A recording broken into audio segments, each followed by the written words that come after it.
Ready? Okay. All right. Good evening, everybody, and welcome to tonight's South Burlington City Council meeting for July 6, 2026. We will start with the Pledge of Allegiance. Stephen, will you lead us, please?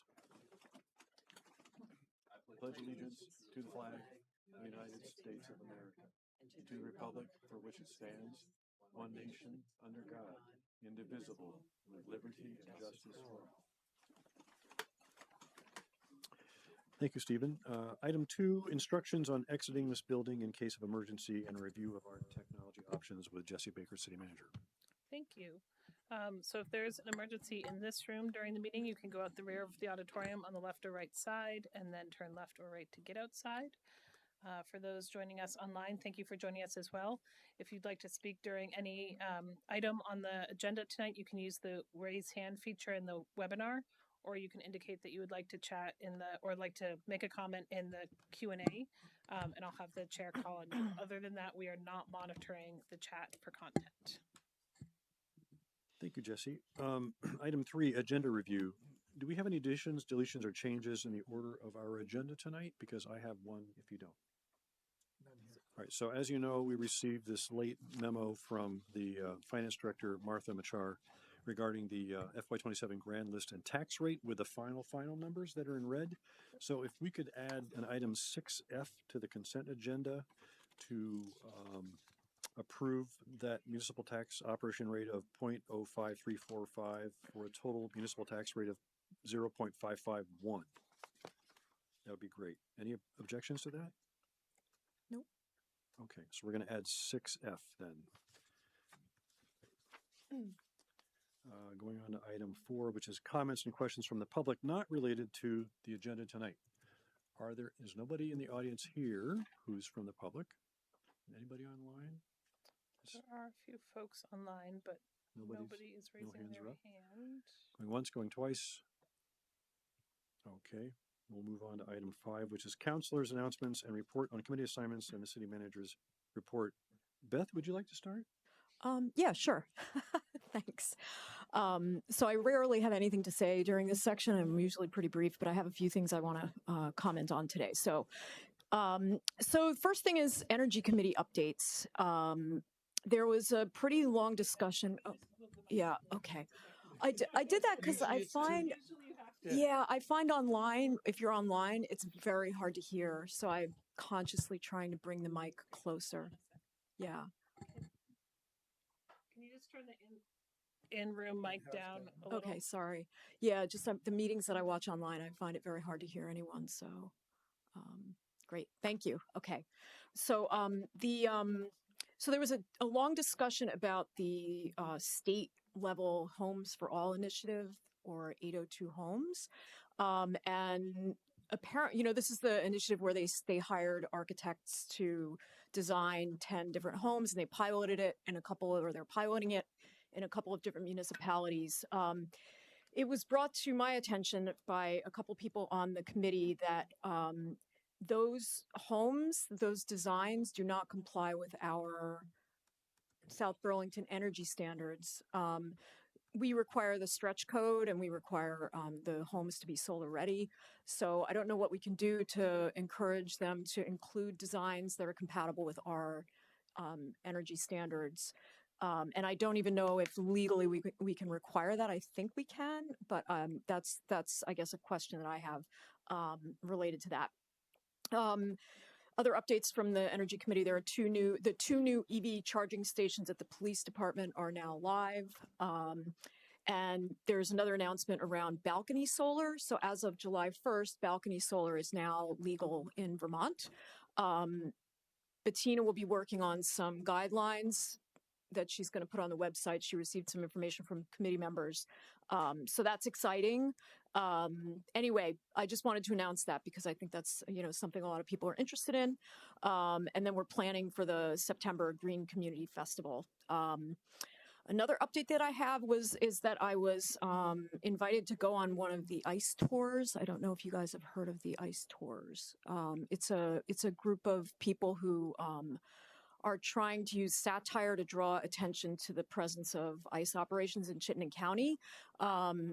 it's satire, but it's actually a really serious operation. I learned a lot on that tour, and I just wanted to share a couple of things with folks, with the council and with anyone who's in the community watching or might watch in the future. So there are several facilities that are run by DHS in Chittenden County. I think there are 7 of them or 8 of them. There are quite a few actually, but there are a couple that are kind of questionable and concerning. Those 2 are in Williston, and they're involved in and I didn't know any of this information, but they are proactively targeting people. They have a central database in this one facility that has over 300,000 targets for arrest in their database, immigrants that are in the database that are to be arrested, or at least are targeted for that. And then there's another facility that is only one of only 2 facilities in the entire country, called the ICE National Criminal Analysis and Targeting Center. And they're using some very sophisticated spyware, not only to spy on immigrants, but to spy on friends and family of immigrants. So these are U.S. citizens who are being subjected to spying. So they're sort of going around the Fourth Amendment. Anyway, I just wanted to bring that to everyone's attention because it was new to me, and they will be looking for additional people to take on this tour. So, hopefully others will have the opportunity.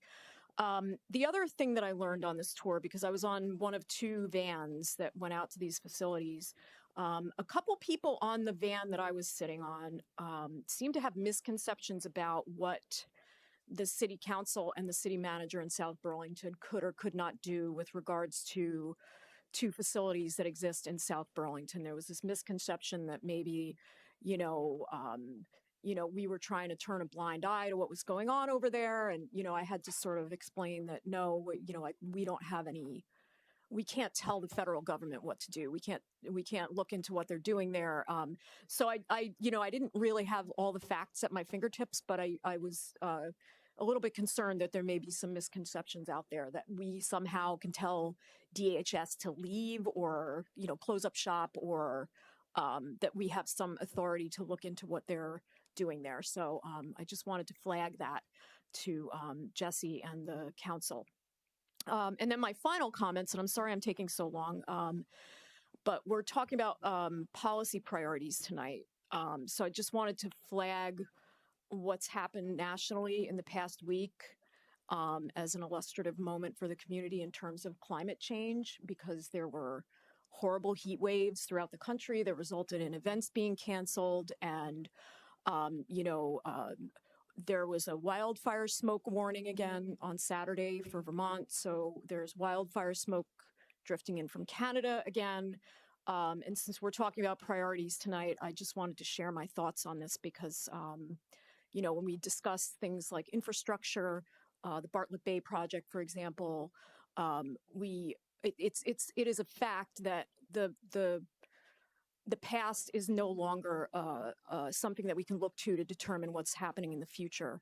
There are projections of what's going to happen, and I'm just urging the council to, to keep that in mind as we pursue our priorities for the year. And also along the same lines, when we think about things like wildfire smoke and heat, I don't know what the precedent for this is, but I know Bettina is working on some of these things, but just to try and figure out how to communicate with the public, particularly people who are really vulnerable to these impacts. So I know that was a long diatribe, and I appreciate your time. So thank you. I rarely say anything, so there. I'll try to keep it short next time. You have every right to say as much as you'd like. Okay. One thing, Beth, about the balcony solar. So there has been some activity on Front Porch Forum about that. And so I chimed in to somebody about that and said, let me contact John Chrisman, the electrical inspector for the city.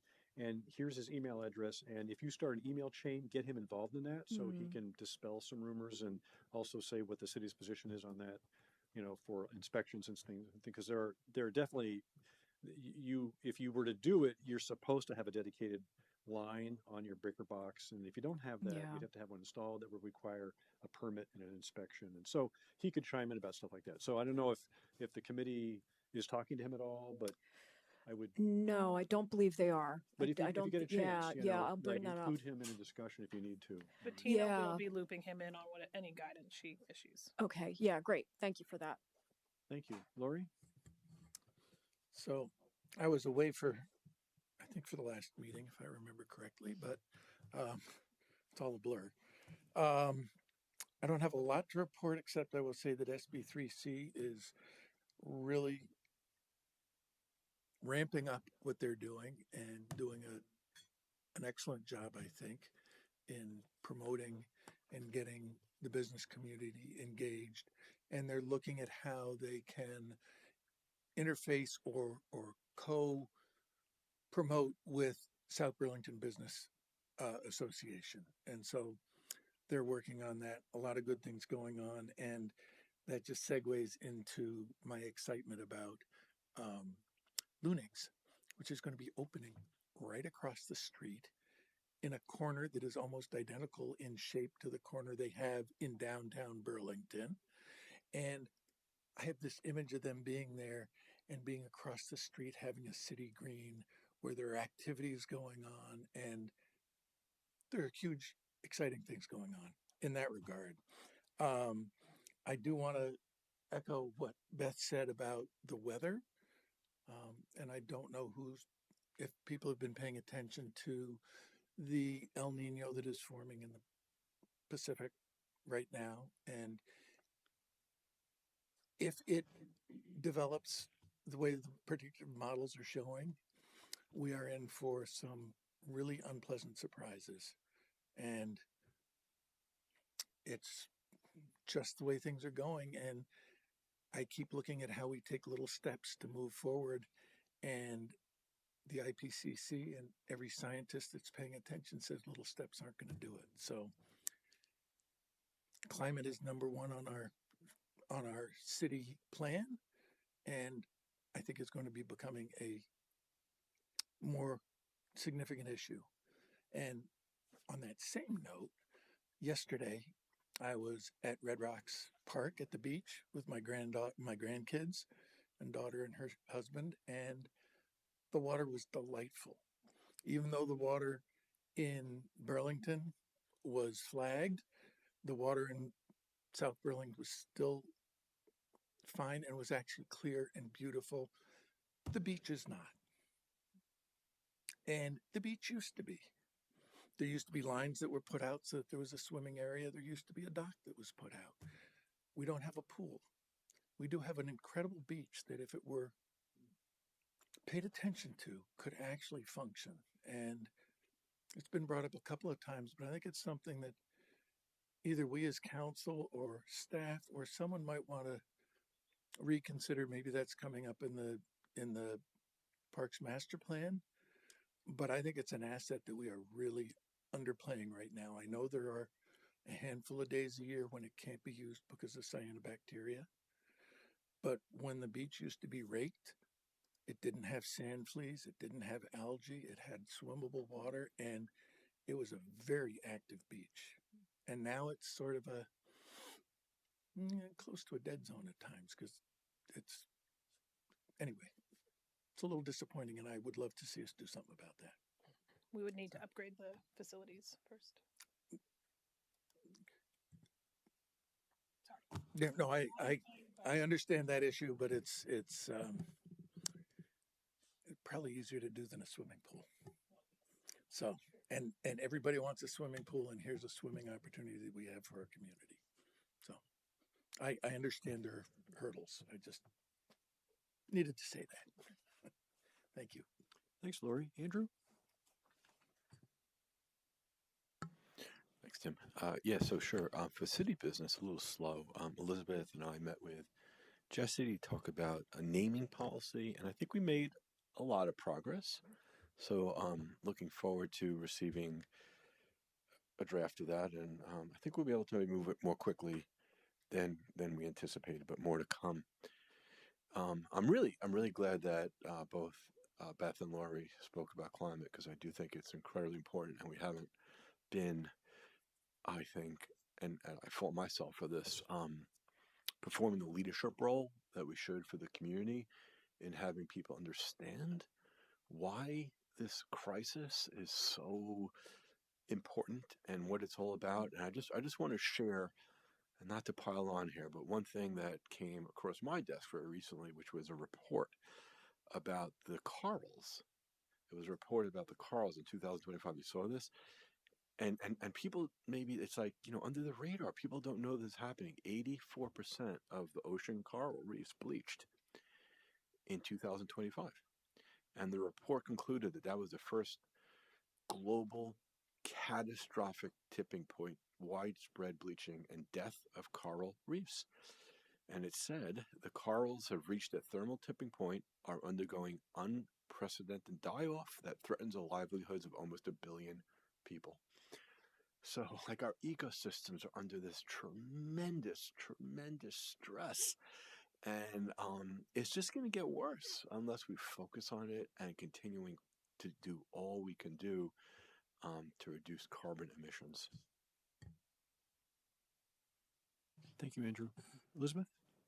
I think I reported the last time at our smaller meeting that the Housing Committee had sponsored a event with CCRPC and other agencies regarding backyard home development. So that is, there's a lot going on in that area, and also had reported out on the conversation with the counselor that you and I had, Tim. So since then, have not had committee meetings. Thank you, Elizabeth.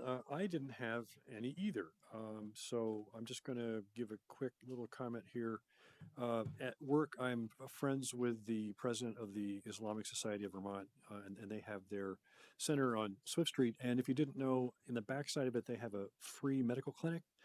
And I told him I would announce this again. They've had it for a while, but just want to tell everybody that they're a volunteer-powered nonprofit clinic. They're offering free basic primary care for adults age 18 and older. And their clientele include patients, people without insurance. They can give you services like basic primary care, specialty care, neurology, dermatology, chronic conditions, medication review. It's by appointment only. It's totally free, and their website is freeaccessclinic.org. And I will put this on Front Porch Forum, all three, for later today or tomorrow. Okay. The other thing is, yeah, in terms of heat, we had a heat wave in Vermont last week. Friday was pretty brutal. I decided to go for a bike ride. I don't know why, at 9 a.m. And I did 20 miles, and I get back in my house, and I didn't leave the house after that because it just wasn't worth it. It wasn't worth going anywhere, right? I just stayed in the house. The house was like 79, right? I didn't turn on the AC because I didn't need it, but we closed the whole thing up and just closed all the blinds and just I just hid out there because it was a holiday. The only other thing I want to mention is, if you didn't know, the Middlebury College Art Museum is having a special exhibit of the panorama painter Frederick Church, and that's on the second floor. It's a free museum. They're open every day except Monday, I think. And please check their website. It's a pretty nice exhibit, and then they have an eclectic collection of other pieces of art. There's one Warhol. There are a couple of other. There's a painting that looks like it's a Rembrandt. It was a student of Rembrandt doing a selfie. So, but it's it's a beautiful campus, and Middlebury's a fun place to visit.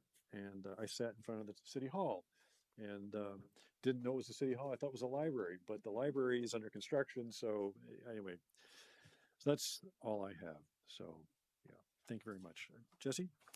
Sure. So a couple quick updates. Being that it is July 6th, we have access to our FY27 paving fund. So summer paving has begun. The contractors started on Patchen Road today, as I think many of you have gotten lots of complaints recently about Patchen Road. So they are off and running. We are using the yard signs again this year on streets where paving is upcoming. So if folks see those out in their neighborhoods and want more information, they can click on the QR code and go to the city's paving site on the webpage. You can also go to the webpage and find the paving site and look for the updates there. Also want to share that last week, our officer, Nick Kandra, police officer, one of our police officers, and his new K9 Hex were officially certified by the Vermont Police K9 training folks. So that initial certification includes learning about apprehension, tracking, and evidence recovery. They will go back and get their drug enforcement certification later in the fall when that academy is offered. So effective today, they are on patrol together. As folks may remember, Corporal DeFiore and K9 Rush left the city in 2024 when she went on to other employment. So we have been without a K9 for 2 years, and now we have K9 Hex back in the ranks, and really appreciate Officer Kendra for the time it takes to go through that training. And I think, as folks probably know, that K9 lives in the officer's home with them. So it's a pretty big commitment. Just a reminder to folks that the city center ribbon cutting is tomorrow at 5 here on Market Street at City Center Park. We're really excited about that. Please come out. And then for the council, Tim and I received a email today from the Vermont Council on Rural Development. They run, this will be the 7th year that they have run a kind of community leaders conference. This year it will be on October 6th in Castleton. It's called the Vermont Leadership Summit. And we have, every community in Vermont is invited to send emerging or official leader to that summit. So I want to offer it to the council first. I'll share the email around, but it's I've gone before. It's a great opportunity, a great way to connect with others across the state who are looking to do big, interesting things. So throw that out there as a heads up that it's coming to you. That's all I have. Thanks. Thank you, Jesse. So Patchen Road will no longer be Needs Patchen Road? To-do. Okay, you totally missed that one. Okay, never mind. You got Erica. You got somebody. Erica liked it. All right, thank you. That was item 5. We're going to go to item 6, which is the consent agenda. We have several items. 6A, which is to consider and sign our disbursements, otherwise known as the financial warrants. 6B, award the construction contract for the Garden Street East Connector project to Don Weston Excavating Incorporated and authorize the Director of Public Works to negotiate, execute, and amend contracts consistent with the supporting documents. 6C, authorize the city manager to contract with AstroTurf Corporation for improvements at Veterans Park. 6D, approve resolution 2026-09, expanding the Public Art Committee to 9 members.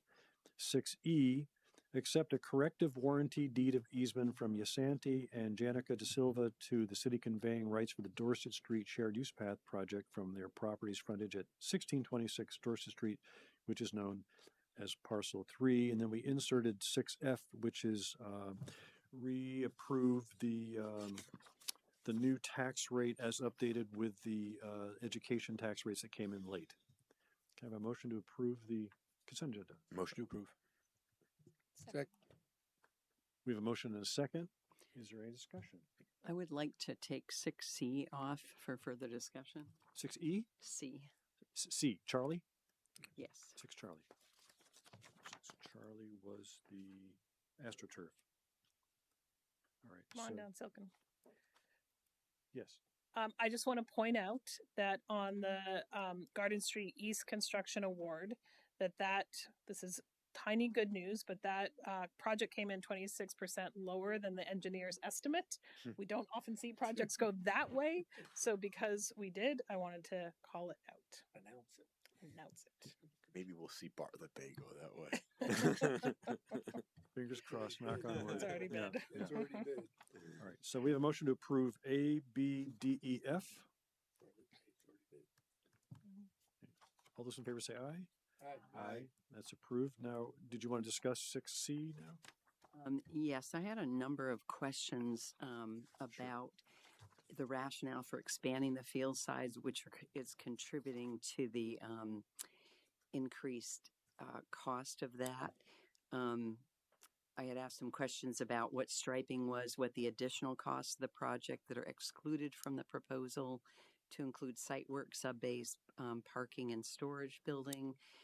Had asked about comparative costs to the recently publicized CVU turf field. Asked about references for the AstroTurf's PFAS-free system, including the infill.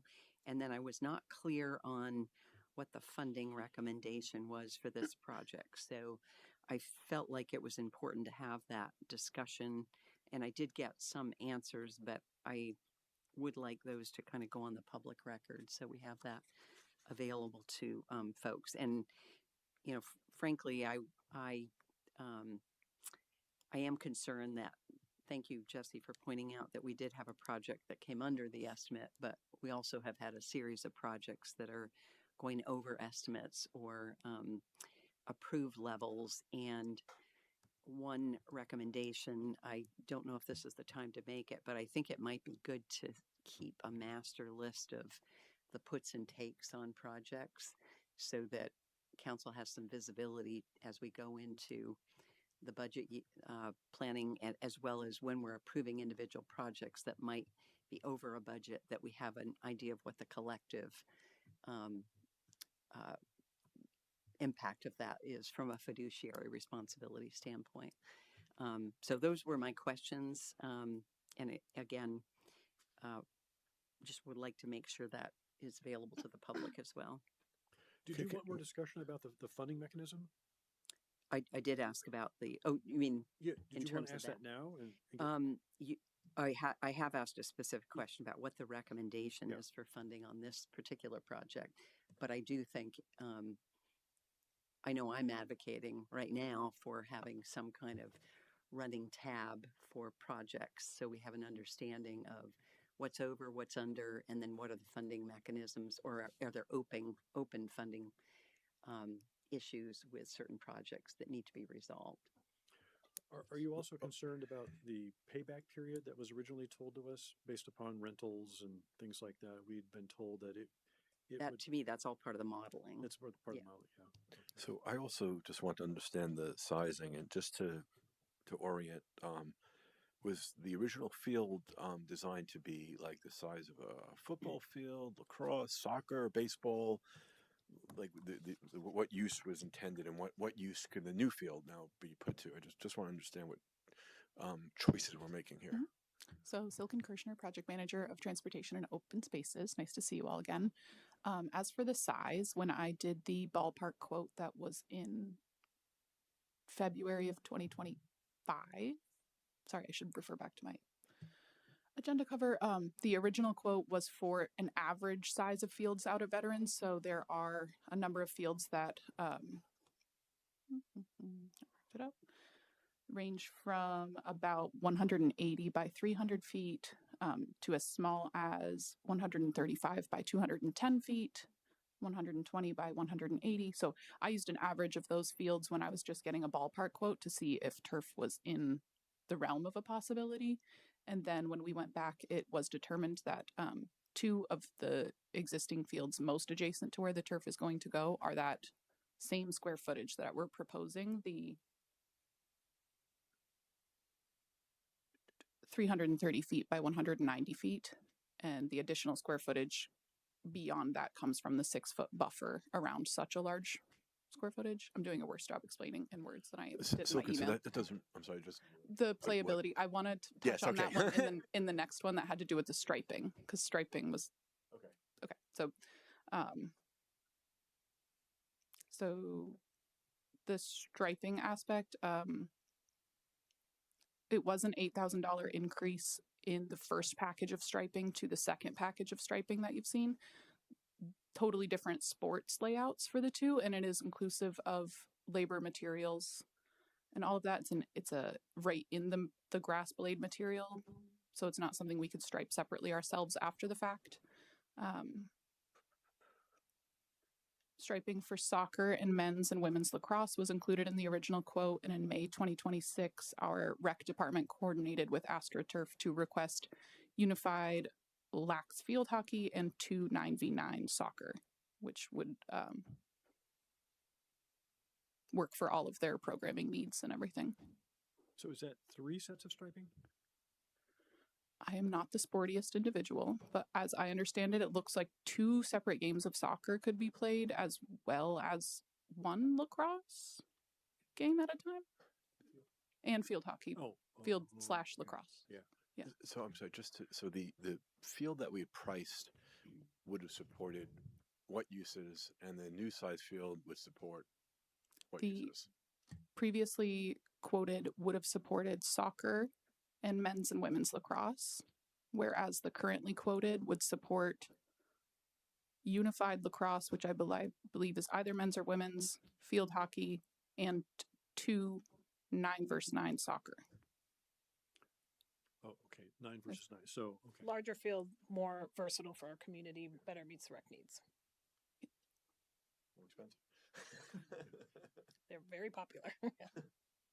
So, I have- so full soccer and or 2 9x9. That's the way I understand it, but again, I'm really not the sportiest person to ask. I don't know if this is the right time to ask, but I have some questions about this PFAS-free. Do you mind if I get Pause. through Councilor Fitzgerald's list of questions and then I'm Oh, yeah, absolutely. just because I have those in Please. front of Yeah, me here? Yeah, sure. Great. Additional costs that were excluded from this proposal because of how over and under some of these contract estimates have been so far. I don't want to give a number to the remaining field work. But we will be putting that out for a competitive bid, and we will have a better estimate of that cost once all of our plans are totally finalized following the DRB process, which we are on the agenda for on 7/21. And next question was, what is CBU using as turf and infill to meet state requirements? Did any of the infill options meet the state requirements? I just found out about the new CBU field recently, but in what I was able to find online, their budgetary information for that complex is 5.7 million. And I did find a slide where the turf was parsed out separately from that, and that was quoted at $2 million for the total cost. Based on a review of Field Turf, which is the company CBU is working with, the infill options on their website are the ones that we deemed less desirable and described in the agenda cover sheet, as they are recycled rubbers. So cryogenic and ambient rubber are just fancy names for recycled tires, or natural fibers that aren't as desirable, such as cork, coconut husk, and corn cobs were the options with Field Turf. So Those are PFAS free though, correct? Correct. And the one that partners with AstroTurf that we'd like to pursue is wood chips, which I think is a little bit simpler and whatnot. Can I ask a question now? So this is my introduction to this. I apologize that I didn't have time to delve into the history of this issue, but I'm wondering what is so the PFAS-free system is made of. What is it composed of now? Because there are analogs of PFAS that companies use to get around the controversy around PFAS. I have that information. I'm not prepared to rattle it off here now, but I Okay. do have all of that information and the testing requirements and standards Okay. that they go to. I have that all that I'm able to provide to you after Yeah, this. that'd be great, Okay. actually.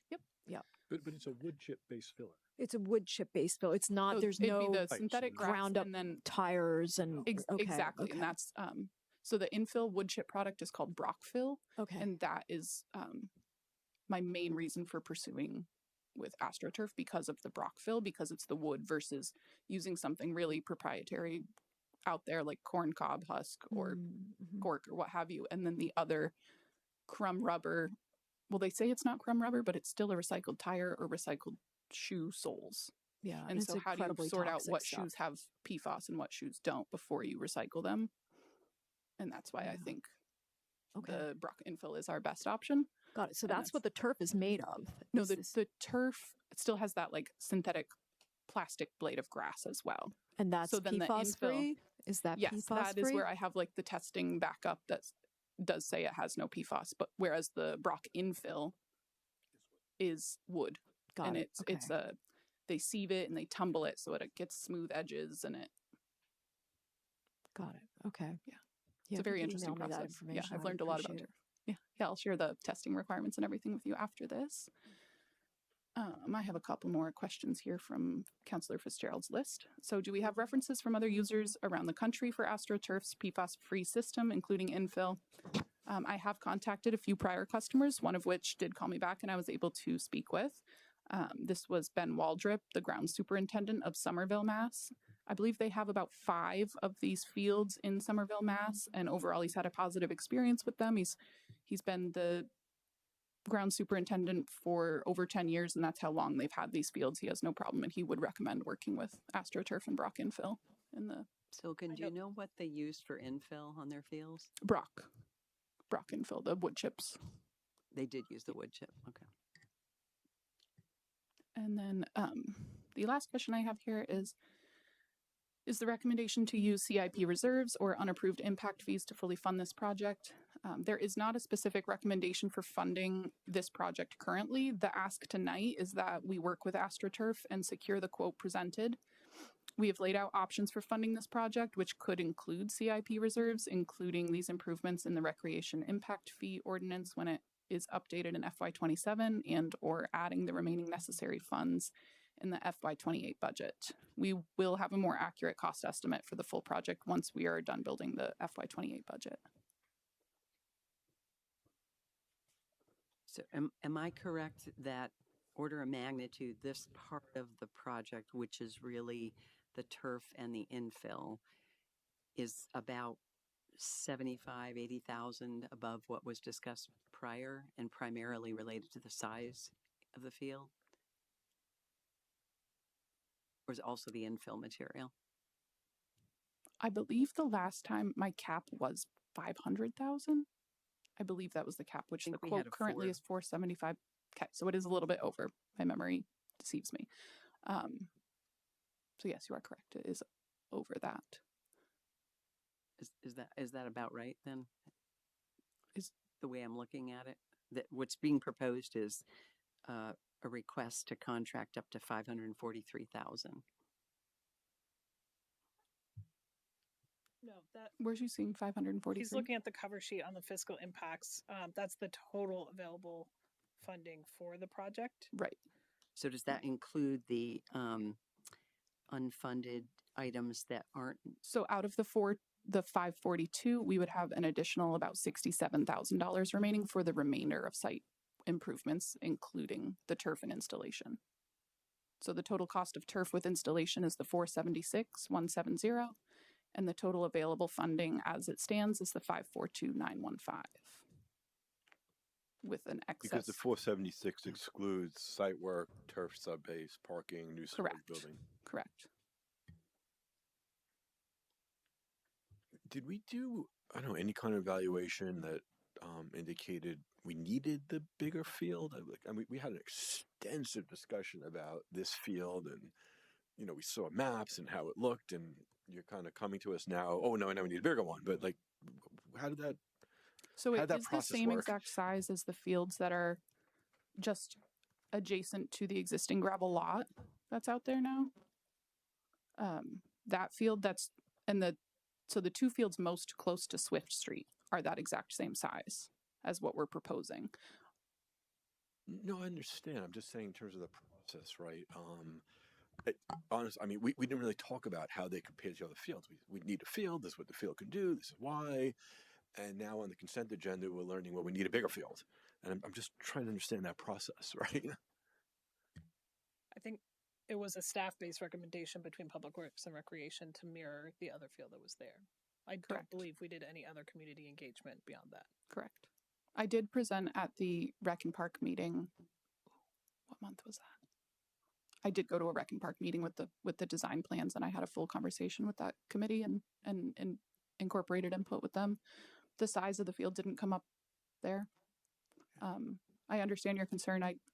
I'll own that as my own error of having went from an estimate of the average of the fields, taking all the fields at Veterans into account and using that square footage to get a ballpark quote. But at the time, that ballpark quote was just to determine if turf was a viable option or not. And then when we got into the actually designing the field we want, I think we'd be looking at an exact same sized field if it was grass versus turf. I guess, look, I'm not so interested in how it compares to other side. I'm just really, I want to focus on use.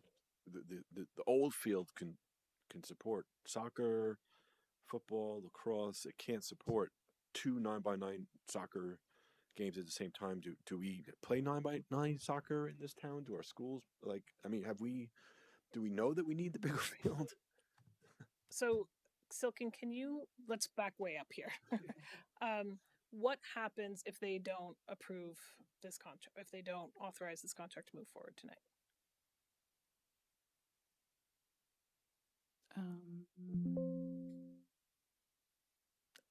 So let I me guess ask you a then different- I go back out to looking back at grass fields if we don't want to pursue a turf field. So, or if we so don't- I'm, sorry, I'm I'm not not saying understanding. that's not what I'm suggesting. I think, Erica, maybe you want to come down here. So I think part of what we're getting lost in here is the big picture of these kinds of capital projects. So last year we came to you and said, we know that there is terrible drainage on this field. There's, weeks or months every spring that we're not able to use this field. We've come up with a PFAS free option. But early in the design phase, do you want us to consider that? Because it is a very progressive, different kind of option. So that's what we came to you in 2025 with. You said, yes, you wanted to go in this direction conceptually. So now we're moving this project through that effort into engineering, into permitting, going through the DRB process. And we're coming to you saying, okay, as we are moving forward, we can lock in this price now with this product. Give us permission to do that as we go through as we go through the rest of the design, permitting, engineering, bidding out part of this effort. So that's the big picture of where we are. So I think the question is not, do we not do a turf field? I think the question is, if you don't have enough information to make a decision tonight on if you want to award this and if you want to rethink about size or whatnot, which would reset the permitting process, we can do that, or we can just bring this back to you for discussion item on our next agenda and give you a more comprehensive, this was a consent agenda item. We didn't anticipate a big redoing the history of this. So we could bring that back to you as a discussion item at your next meeting and go through that. And so that's my question is is the contractor saying that if we don't award this contract tonight, something will change, or can we just push pause, keep going through the permitting process and bring back a complete recommendation with financing at a later date? And Erica and you and I haven't had that conversation, so I'm asking you guys on the spot. Yeah, there's no one like pushing this as like you have to execute this contract now. No. So my understanding just of where the disconnect is or might be is that when Silken did the initial parsing to come back to us and say this is what it looks like, she was using an average of all the fields out there to come up with a size for doing sizing, to come to us with a proposal. When it came to, okay, now we're actually going to design what we're doing, staff looked at it and said, the average isn't what we really want or need. What we really want or need are these big fields that are right next to it. And that's how that shift happened. So it wasn't so much a fault or anything. It was the supposition that was used was, this is how we come up with an estimate to say, do you guys want to move forward? And then it shifted to, okay, we're moving forward. This is what it really looks like. And we did have a really long conversation prior to your being on the council, Beth, about the PFAS material or the non-PFAS grass, about why we need it, about what it means for income for the rec department and for playability, et cetera, et cetera. To me, it all still makes sense. And understanding how that disconnect happened between what was brought forward initially and what we have now, the explanation makes sense to me. I'm comfortable with it, but So I'm totally comfortable where you are in terms of the nature of the turf, all the discussions we had. The only thing that's hanging me up a bit is, spending another $75,000 to increase the size. I mean, 75 here, 75 there. It adds up, right? And I'd like to understand why we need that. That's all.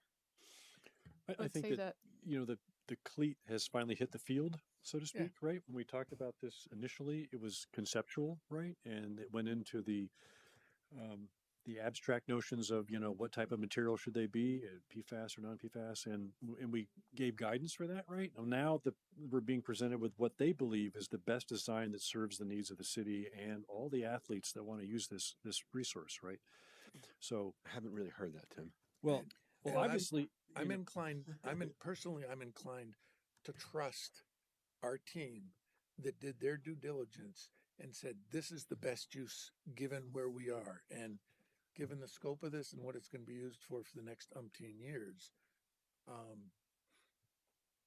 $75,000 isn't a small amount of money, but in the scheme of what we're doing, if that's what our staff says, I remember I was working for a group that was trying to decide between a snowblower and a front end loader for snow blowing for this job that somebody had.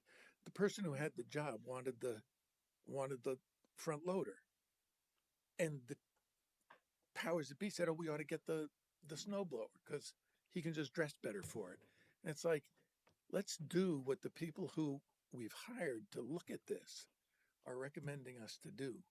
They take ownership for it, and if we second guess them and they have to go back and redo it over and over and over again, that has a huge cost as well. And it Can I erodes. chime in here for a second? Because I hear what you're saying, but I also, and again, I'm very new to the council, but I think that there's a procedural, like a sequence of events that doesn't quite sit right with me. If the council agreed upon a particular design or size, and then is that not the case?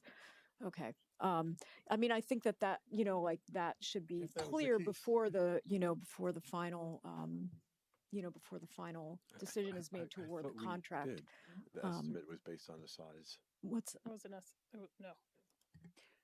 Yeah, I and mean, speaking for can I make one more myself, comment, Elizabeth? I'm sorry, I wasn't quite finished. I think that when we're talking about public money, it's very easy to just say $75,000 and just wave it away. And I know I'm not suggesting that's what you're doing, but I think that there's there's a tendency in that direction to some extent because no one in particular is going to pay that cost. It's just a bucket of money that we get from the public. So I just want to second the concerns that I'm hearing across the fear table here is here. that if you Yeah. undersize it, it will then plague us for a long time, and then over the years they'll say, "Gee, we should have had it this other size because that would have served more people for whatever that sport is." And that's what our professionals recommended. So, they're sporting events, right? You have different requirements, and now they've got their design down, and that's what they want. So, to me, I'm fine with it. I would be willing to vote on it now, but it sounds like we only have. And if the two if the votes. field size changes, then the whole DRB package needs to be redone and it needs to go through the process all over again. Should this have come to us, or in the future, might we have this conversation before that package is complete? That might be useful so that we don't get feeling like we're in a bind. But this ball has gone pretty far down the field at this point. And I have, I believe that the staff that we have is really conscious of budget and of what is going to serve our community best. And that's what they've put forward.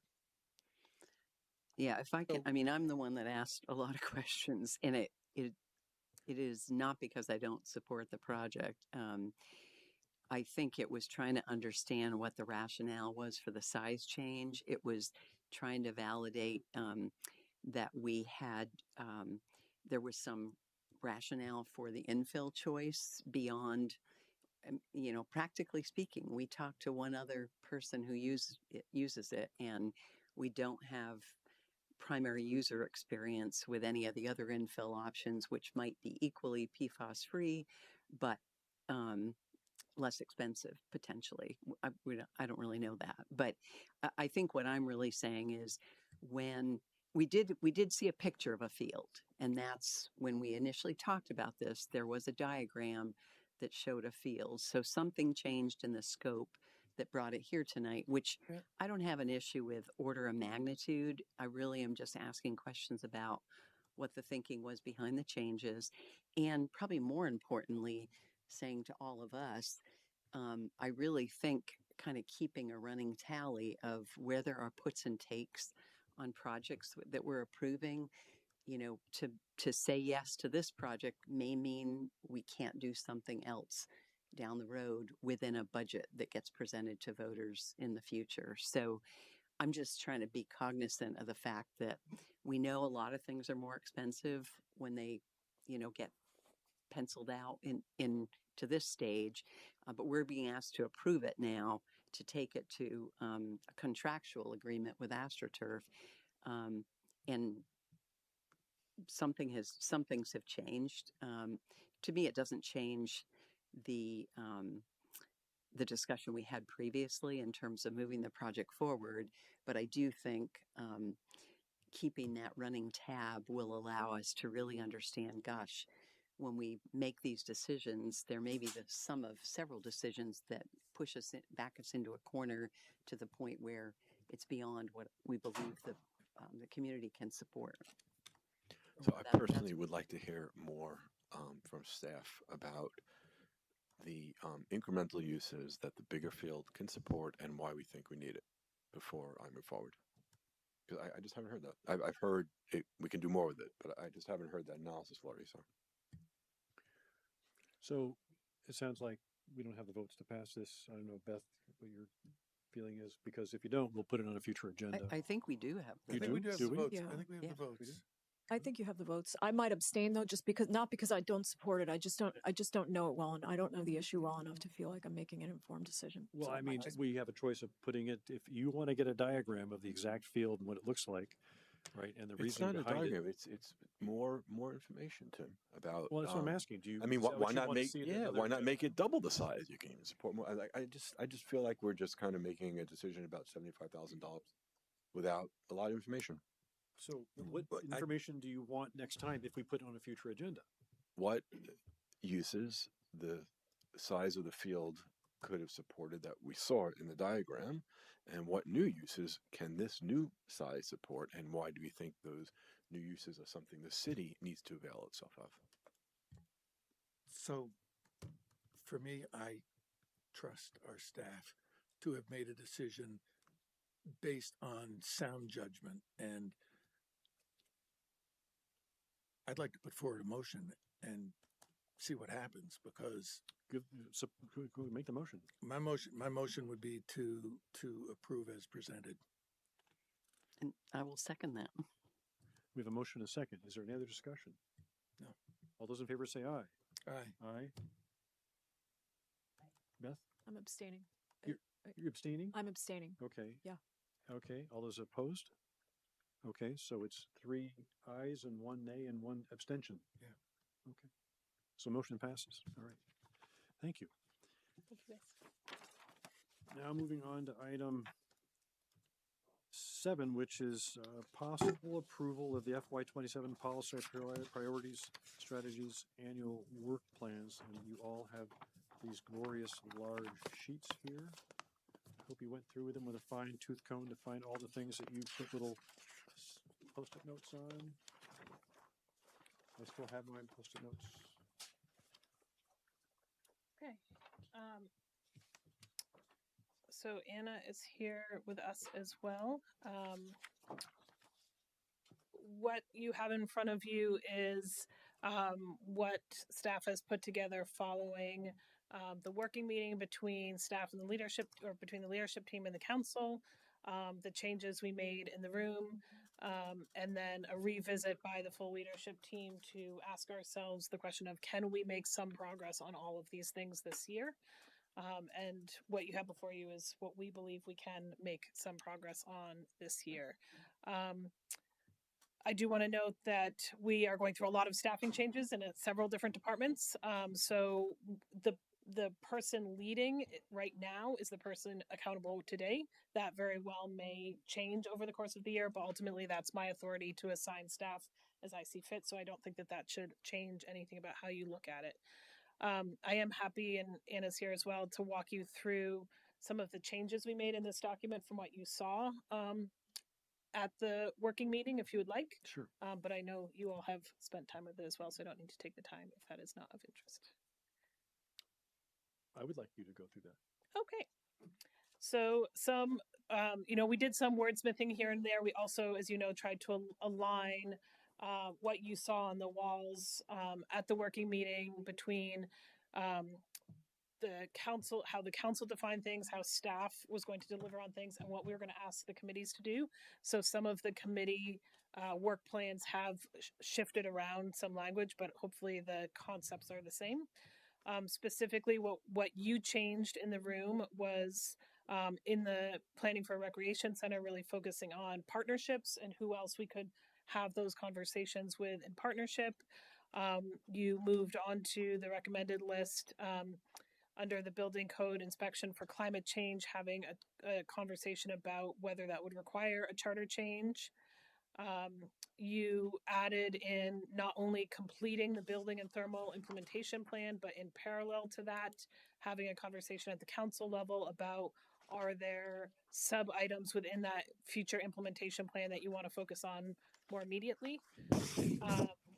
We added in the housing needs assessment section the collaboration with the Chittenden County Regional Planning Commission and their work to see if we can do this more efficiently or at a minimum in partnership.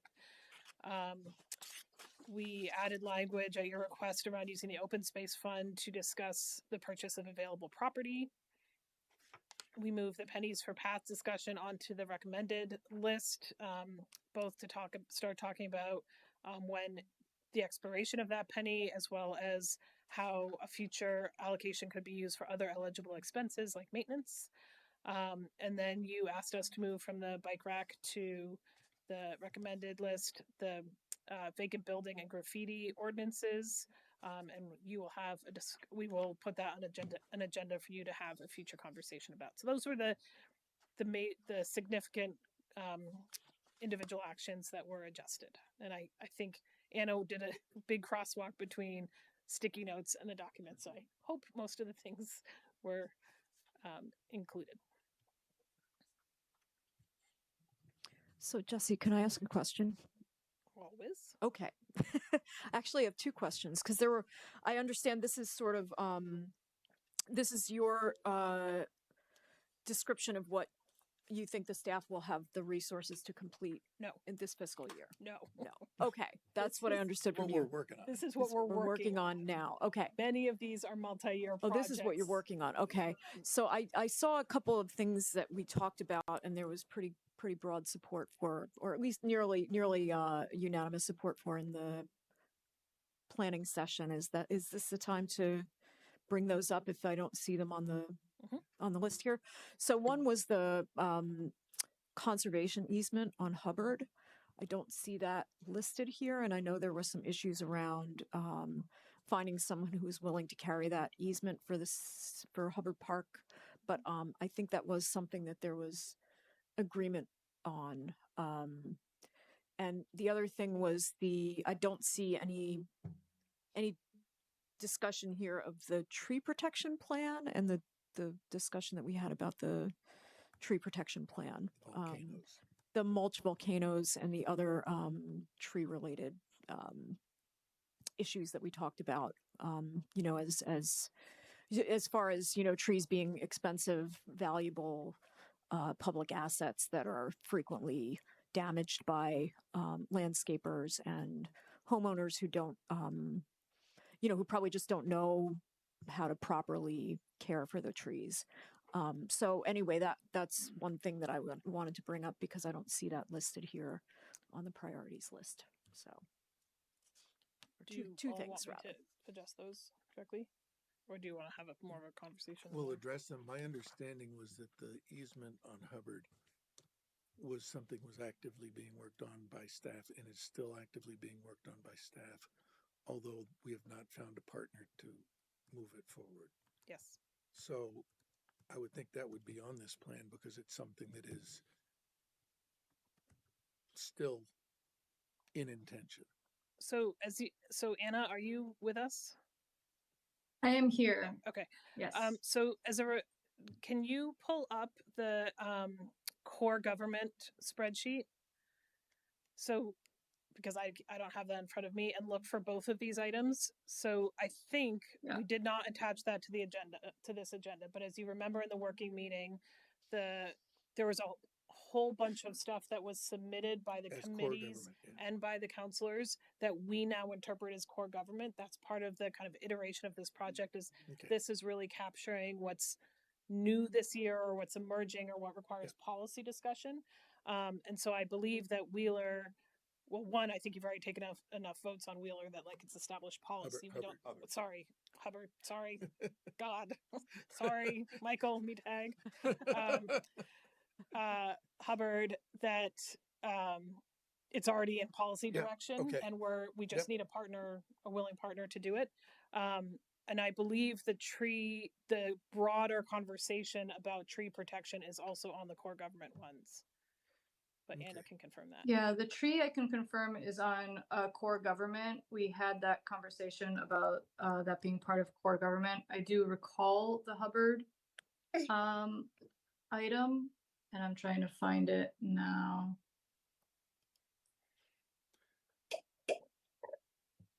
I think we have the easement in core government, but I'm not sure if we highlighted that it was moving to core government. We had it last year as part of our PPNS. And then this year we focused the conversation just on the completing the path as part of the FY27 goals. And I'm not sure exactly why. But I'll take a look. I apologize. I also have a toddler in my hands, so if you hear strange noises. Multitasking. Yeah. So I guess that's my response to you, Beth, is that I believe that both of these things are things that are existing in other places, just not on new initiatives within this document. Okay, and they're not on the bike rack. They're on the They're in priorities process. list. Okay. The one thing I would maybe request is to report back at some point what is being happened specifically around the tree volcanoes for staff or NRCC or whoever to address it, so that how that's moving forward. And also another check-in somehow, or finding out what we as council or what we as a community can do to try to find a partner for Hubbard. Please help. We have been working on a partner for Hubbard for years. Yeah. I think it's beyond kind of professional staffs. So I mean, that's why I'm bringing it up, because if it's quote in process, but you've come to a stone wall, well, we can't do anything with it right now. Yeah. Then it brings the question back to us about what can we propose to help that move forward. Yeah. I believe you. I have had those conversations before, but we can do You've it had that again. conversation, absolutely. Yes. But I just want to figure out how we get it so that it doesn't just sort of disappear. Language. Are you proposing maybe just put it on a future agenda discussion? Potentially, or maybe have somebody from council have a conversation with South Burlington Land Trust, or to just figure out what we might be able to do to find a partner for this. I for this could conservation. take the first crack at that. Having a conversation. I can confirm those conversations gonna say are already happening. Yes. They've already happened. Yeah. Okay. So I'm not sure. I just hope that it doesn't just end up in the bike rack because we can't do anything else with it. And it says it's not in the bike rack, but it's not moving forward. So I welcome any leadership support you all would Okay. like to give us on this. okay. Is that true of the mulch volcanoes as well? Well, the That's mulch, well, sure. I think Public Works has already started working on that educational campaign. So just a small thing on housing needs assessment. I thought we had agreed to wordsmith this a little bit. I didn't think we were quite at the point of funding and issuing all, but we were thought we decided to eliminate some of that and focus on the scoping. Mm-hmm. Which item is that again? We had talked about eliminating the RFP. Right? No, I think we have to identify some funding. Weigh in on this. Hey, Paul has appeared. Paul Connor, Planning and Zoning Director. I just wanted to confirm what we talked about at the planning session and then confirmed with the Regional Planning Commission is they are intending in this fiscal year to initiate a regional one. What we had talked about was seeking opportunities to possibly coordinate on that, which might mean coordinating an RFP. It might mean allocating funds to double down on our shared efforts rather than doing ours separately from them. So that's what we were trying to capture in there. If that's not represented, If you can clarify, this means what we would need to do to collaborate with CCRP. I'm fine with that. I mean, would collaborate with CCRPC being No, added to the it words in there be implies, helpful? identify funding issue RP. It sounds like we're doing it on our own. We're getting our own funding. It doesn't sound like what you just said, Paul. It starts with explore possible collaboration. If you would like to wordsmith at this level, can you please recommend some language? Identify funding for such effort. Can you That's all. so identify funding, For such Explore- for such collaboration. Explore and identify. I think maybe I'm wrong, but Paul, I think what you're saying is explore possible collaboration with CCRPC to include funding, scope, and RFP, or to include potential partnerships for those three elements, right? Yes. So it Is could that say any- and potentially issue an RFP. So I'm just trying to understand. Is it our RFP? Is it their RFP, and we're supporting them? To be determined. I mean, they are doing their project. Right. We may have the opportunity to tag along with it to, rather than issue an entirely separate RFP, do a joint one. Or we may decide ultimately to do our own, but to modify the scope, or we may decide to delay ours so that theirs completes. I guess these are unknowns at this point because they're at the beginning stages of their part of the work, so Right. we can't get in front of them. I Or hear we the need can, for but then it professional wouldn't be collaborative. flexibility.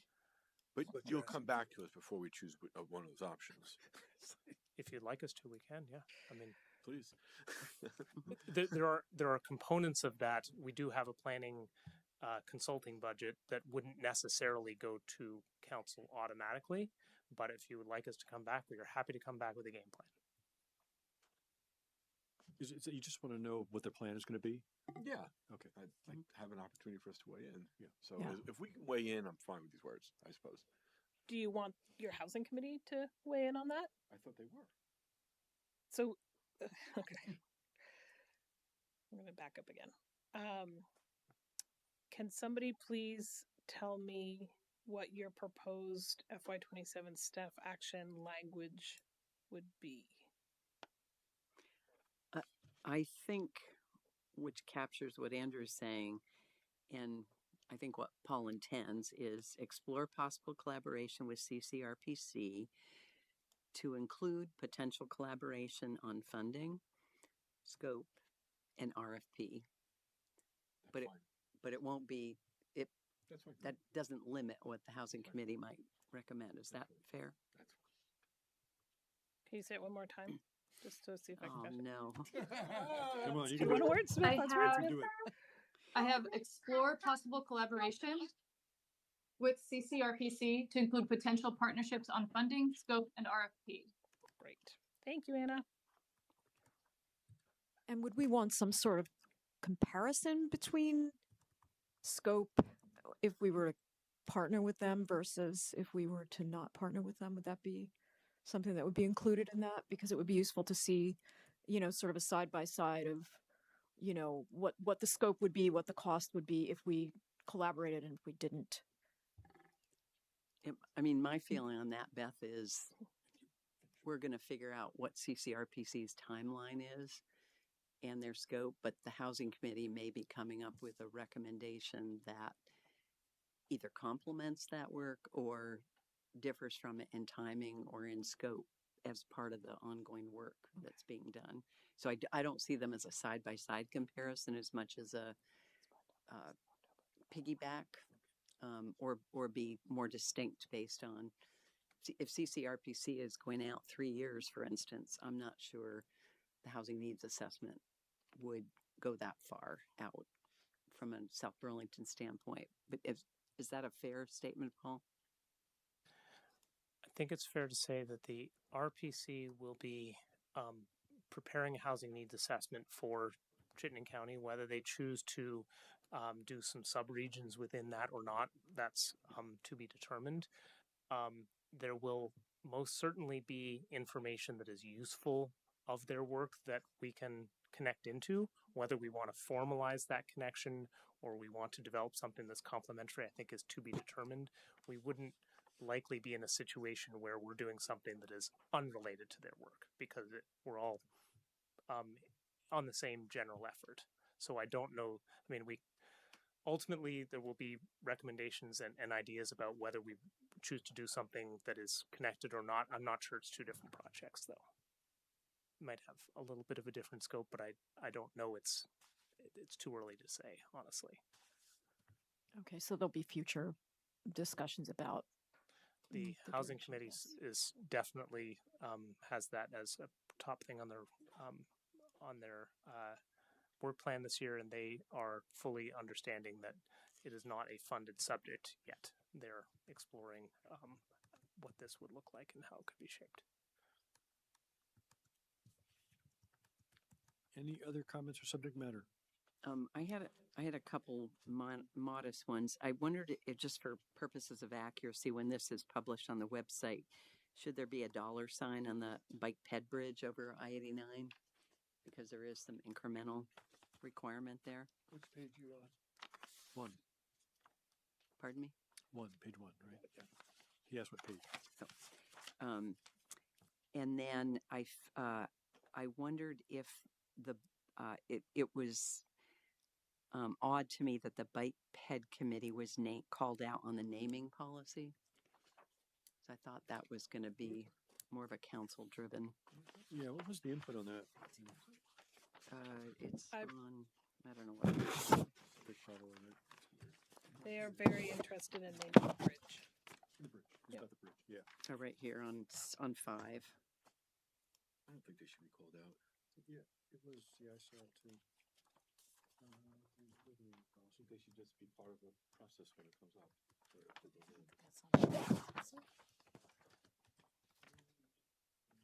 And then I think I had another one on the public EV charging upgrades. I wondered if funding options should be included in the scope of that. That's on page 2. So it talks about completing a roadmap for adding the level 2 and 3. And maybe that's in the roadmap implied, I don't know, but I thought it should include,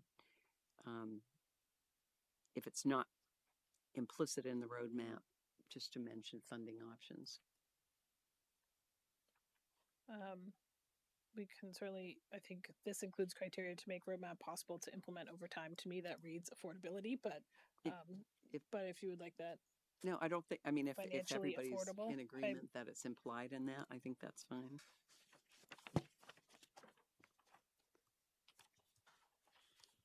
And then beyond that, I noted, Jesse, that as talented as you are, you're the lead on a lot of these projects. So I would just ask that you kind of continue to provide feedback if this looks like it's more than is feasible within FY27.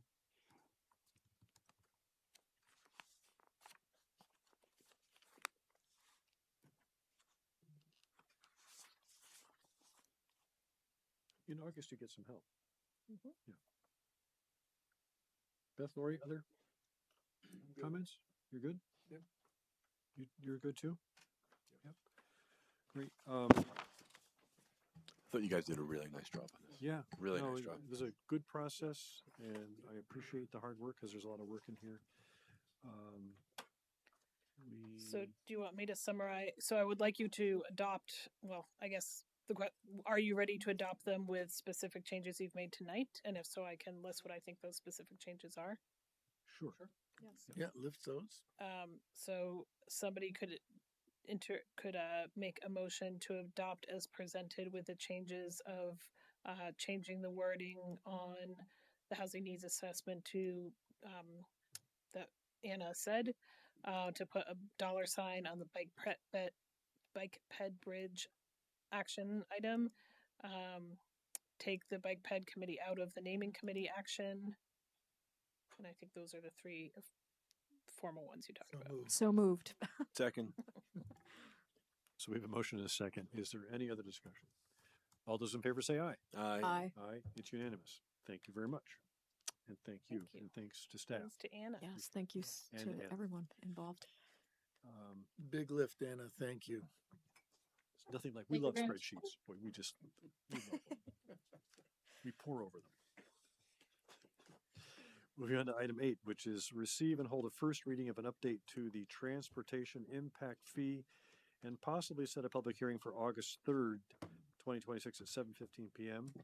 with Erica Toole and Deputy Director of Public Works and Paul Connor, Planning and Zoning Director. Good evening again. Good evening. So we are here. A couple of weeks ago, we had presented to you an overview broadly of impact fees, what we do as a city, how it compares with neighboring communities, and at the end of that, we gave a preview of a first reading that you'd be getting about an update to the transportation impact fee. It last was written in 2007, so it's nearly 20 years old. There's been a couple of little tweaks to it, but basically the formula, the funding, the dollar figures are from then. This has been a couple of year effort to update it completely and to connect it directly to your current CIP. So what's in front of you is a full draft ordinance for you to consider warning a public hearing. So we're not really changing the how we calculate the fee. We're updating the structure to ensure that it remains kind of viable and legal and that we have the authority. The project list is updating substantially. I would say the biggest policy change that's taking place is in the current impact fee ordinance, road infrastructure is collected as a road impact fee on both residential and commercial development. Shared use paths, which at the time were called recreation paths, were only charged to residential. They were considered a residential amenity. In this amendment, consistent with the city plan, the climate action plan, that's proposed to be shifted to a more general transportation impact fee, which then gets borne by both residential and non-residential development. The effects of that are that the actual dollar value cost to residential overall actually drops a little bit by about $100 for a single family home and about $400 for a home in a multifamily setting, because the costs are being spread to residential and non-residential. And of course it goes up a little bit on the commercial side, but that side has not been updated in 20 years. Let me just ask my question again. I think you've answered it, Paul, but we're not trying to right size the quantum of fees. We're really just trying to make sure this is structurally sound and implement the shift we talked about. We're still projecting the same, hopefully the same, or we're anticipating the same quantum of fees going forward after this amendment. The transportation side for non-residential does go up in terms of the fees collected. So we charge per evening peak hour vehicle trip. There's a whole manual that determines how many come out of each type of use. It is currently approximately $1,000. In the update, it would become approximately $2,000 per trip. That is mitigated somewhat, as we talked about in a couple weeks ago, by being connected directly into our transportation demand management in the zoning that already requires a minimum amount of these tools, which come off the top in the payment of fees, because if you never made the vehicle trip, you don't have to pay for it. And then you can gain further credit if you decide to put more covered bicycle parking, or you're along a transit line, or whatever, all the various different tools. More of that can come off the top, so it mitigates some of that cost and give you some power and control. But the Andrew, is fee your does question go on the up. revenue side of the equation? Yeah. So I don't think we're anticipating a big revenue line decrease. It's shifting around within the impact fee. So Okay. that's Sorry, I thought that's you were talking basically, on the I- cost side. I have a question about the revenue also, which is, given the presentation that Tom DePietro gave to us, I think it was the beginning of the year, about road maintenance and path maintenance and costs and what they actually are versus what we've been budgeting to keep them in the condition that supposedly we want. Are these impact fees, have they been looked at in relationship to that, and whether those costs are actually covering what we need? So I'm going to channel my Paul Connor here for a minute. Okay. Impact fees cannot be used to maintain current, They can't be used for maintenance. Right. Yes, I understand that. only Used for for new capital. capacity. Yeah. So Okay. it's a different. So it's a different issue. It's Okay. a related conversation Yeah. from an affordability throughout our community Mhm. conversation, but it's different from this ordinance.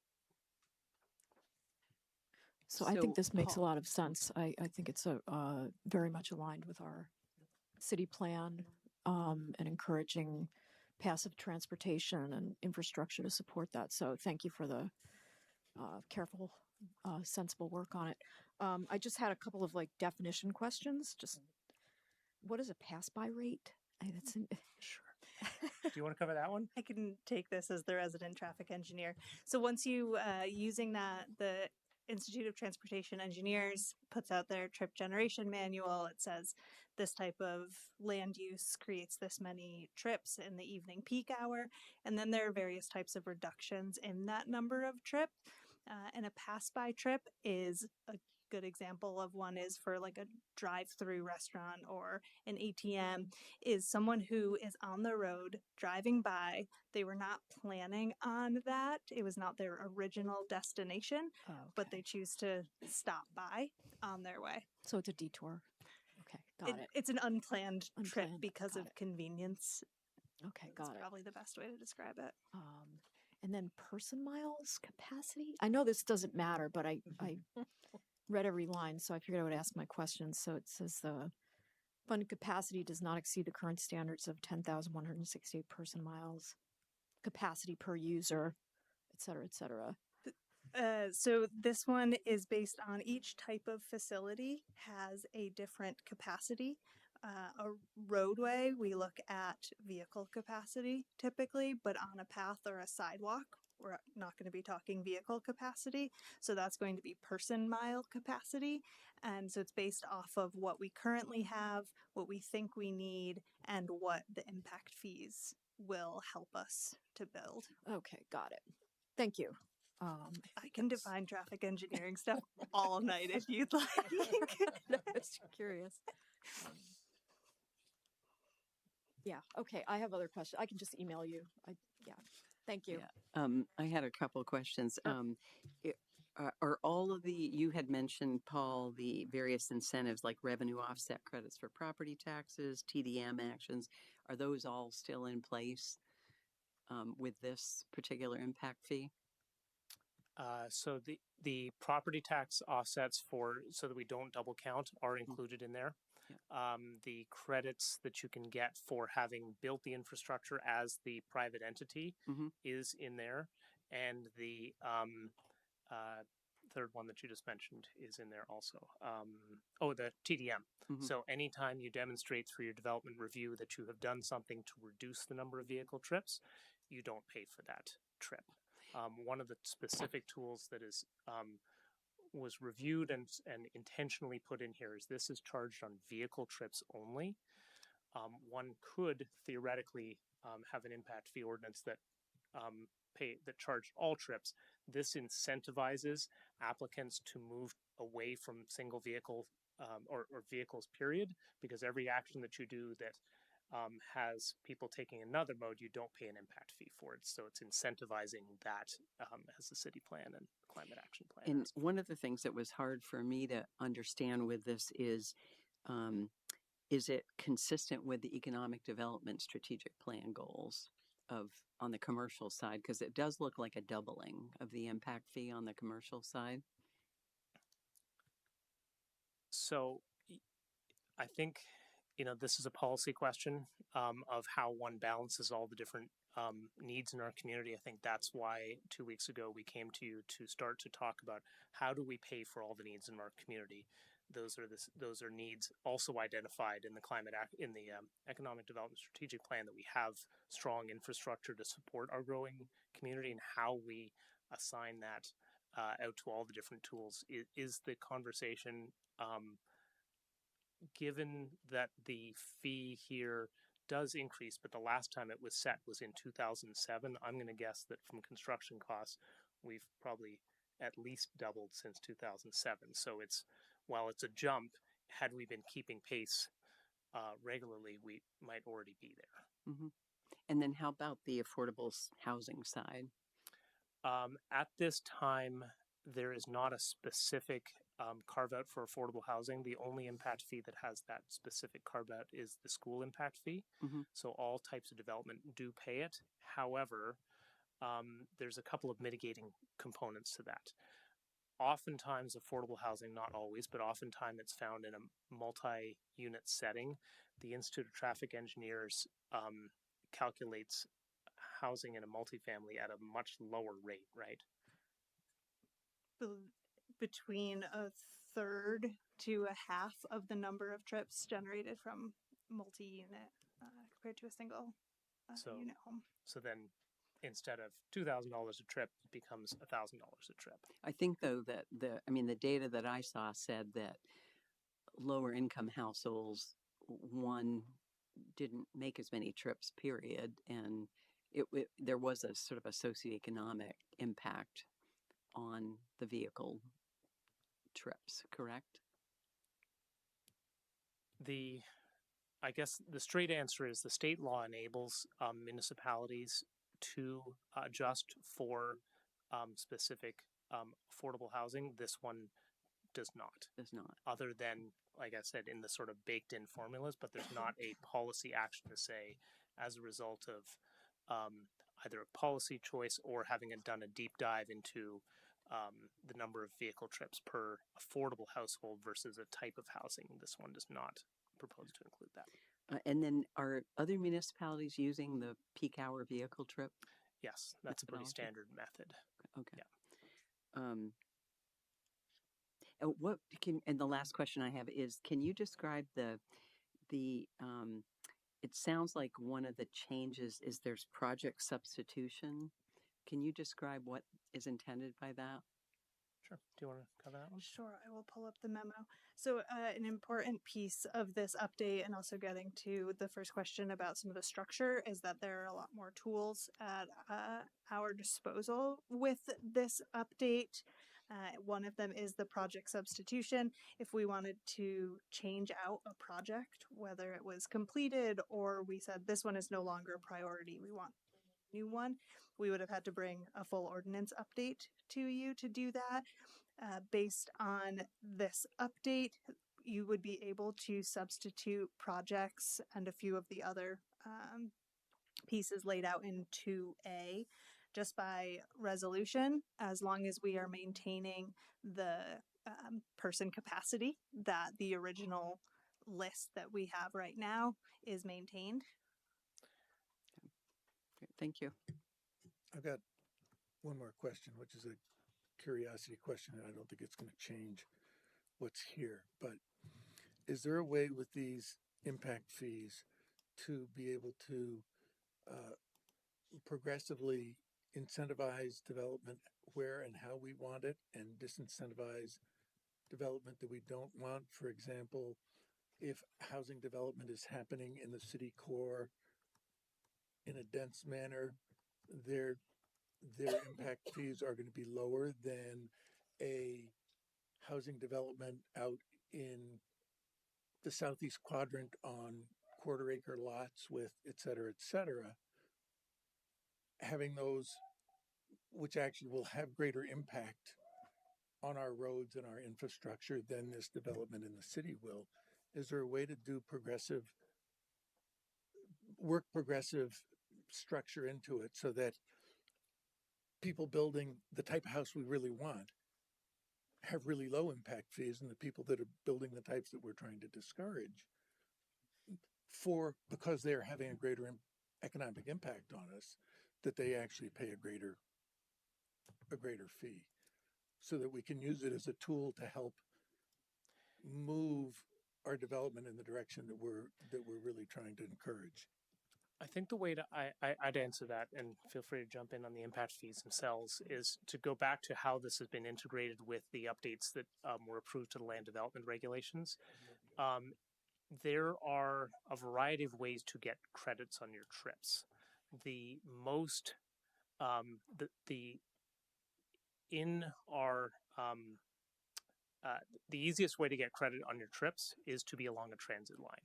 Those are coincident with the areas that are beneficial for development. All you need to do is be near the transit line. So just locating there gives you something like a 7 or 8% credit. So it's intentionally really easy to achieve, and both for the transportation requirements, but then that also translate into lower impact fees. Similarly, in our core area of our city, in those amendments, we changed the threshold for what is considered an acceptable traffic congestion. So statewide, they go by letter grades. Statewide, what is generally considered acceptable is a level of D, which is some congestion. In our core area around city center, we changed that last year to allow for E, which is more congestion. That means that previously somebody would have to make improvements to allow more vehicles to come through. Now they can have not make those improvements, instead focus their investments towards more bicycle, pedestrian, transit, which then ultimately gives them more credit on their impact fees. So it sort of works tightly together. As for direct impact fees, do you want to speak to that part? I think this is similar to the affordable housing and single family and multi-family housing, that the types of land uses that are required to be built in city center or other denser parts of the city are ones that will have a lower trip per square footage or number of units. So another one of those baked in formulas is a place where it's happening. Yeah.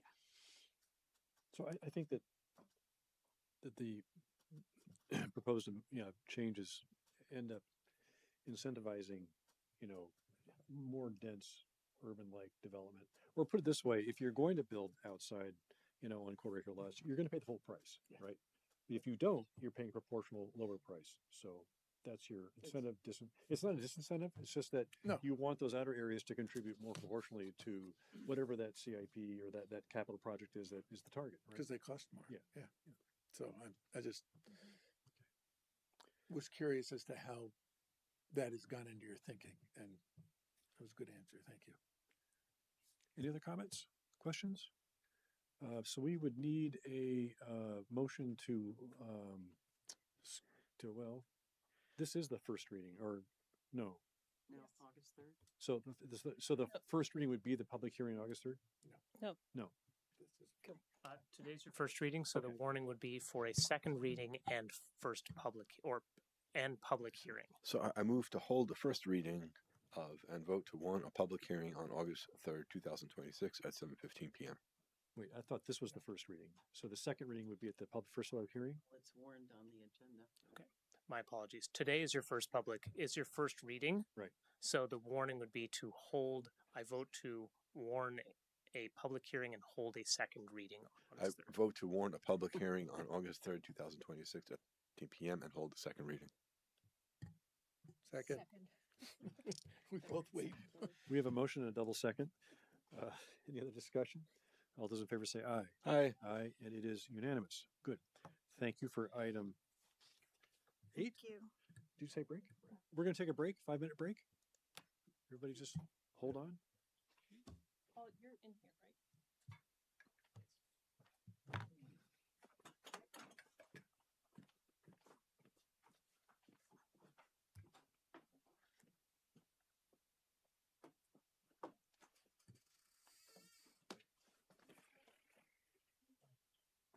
Oh, the game has started. The game has started. Da, da, da, da, da, da, da, da, da, da. Who are we playing again? Who are we playing? U.S. versus Belgium. Belgium. Right. Good. Let me just type in BEL and see if it comes in. Ooh. Here. Just type in live US. streaming over here, but Jesse would kill me. So US. We're going to try to wrap this up. Here we Belgium. Here we go. 0-0. yeah, 5 minutes in. 4 minutes away. 4 minutes. 4 minutes in. Okay. You never know. How about that U.S. player? Oh, Ooh.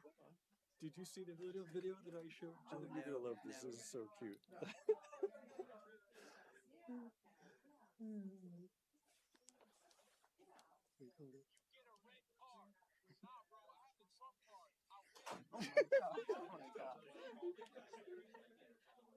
That's unbelievable.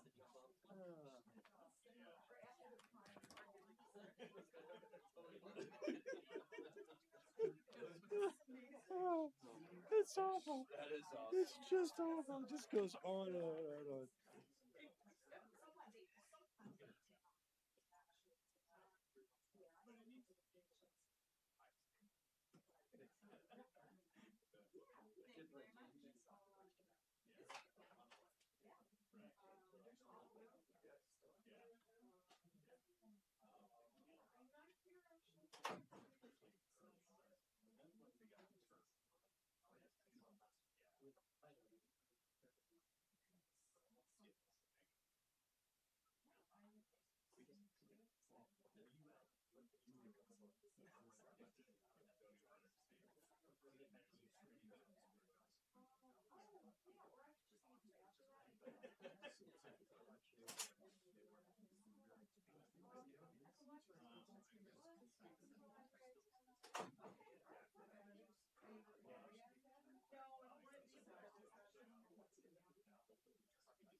Oh boy, oh boy.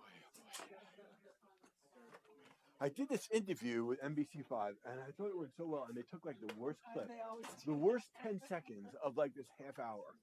You know, I was furious because I went through. I don't know if you saw the talking points that I sent. Like I went through very methodically, slowly how I went through this, and like somehow they picked up like this thing in the middle, and they didn't even get my words right. Maybe I garbled them a little bit. I was so upset with them.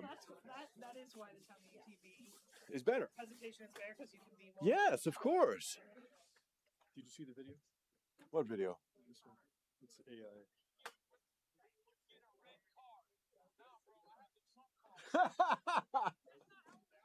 Did you turn your microphone off?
Are we all back?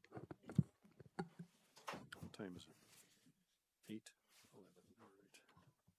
All right. Good evening. We're back, and we're at item 9, which is receive and hold a first reading on amendments to the land development regulations, LDR 2602 to LDR 2608, that support thoughtful additional infill development and adaptive reuse of existing buildings, and possibly set a public hearing for August 3rd, 2026 at 7 p.m. with Paul Connor, Director of Planning and Zoning. Good evening again. And Duncan McDonald, Vice Chair of the Planning Commission. Hi, everybody. So we are here, as the announcement indicates, to give a preview or to give an overview of the amendments in front of you.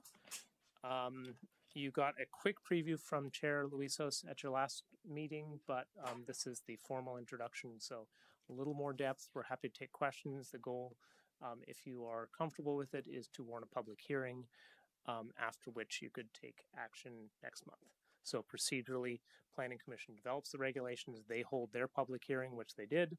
They make changes if they choose to, which they made some, and we'll make note of those. And then it comes to you when it's in your hands. So 7 subject areas included. They're described separately, but they're included together just for ease of use. Planning Commission started working on these pretty much right after the last set were adopted last fall. The public hearing was held at their last meeting, and they advanced with the unanimity of those commissioners there, the amendments in front of you. There's one that was not advanced for the time being, as noted in there. That's the subject of adjusting bedrock, which Jessica had previewed to you. The commission decided to defer action on that item until they have their full 7-member complement. So that the hearing was held.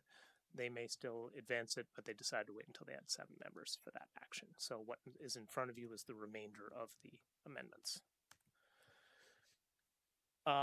Just a few highlights of what's in here.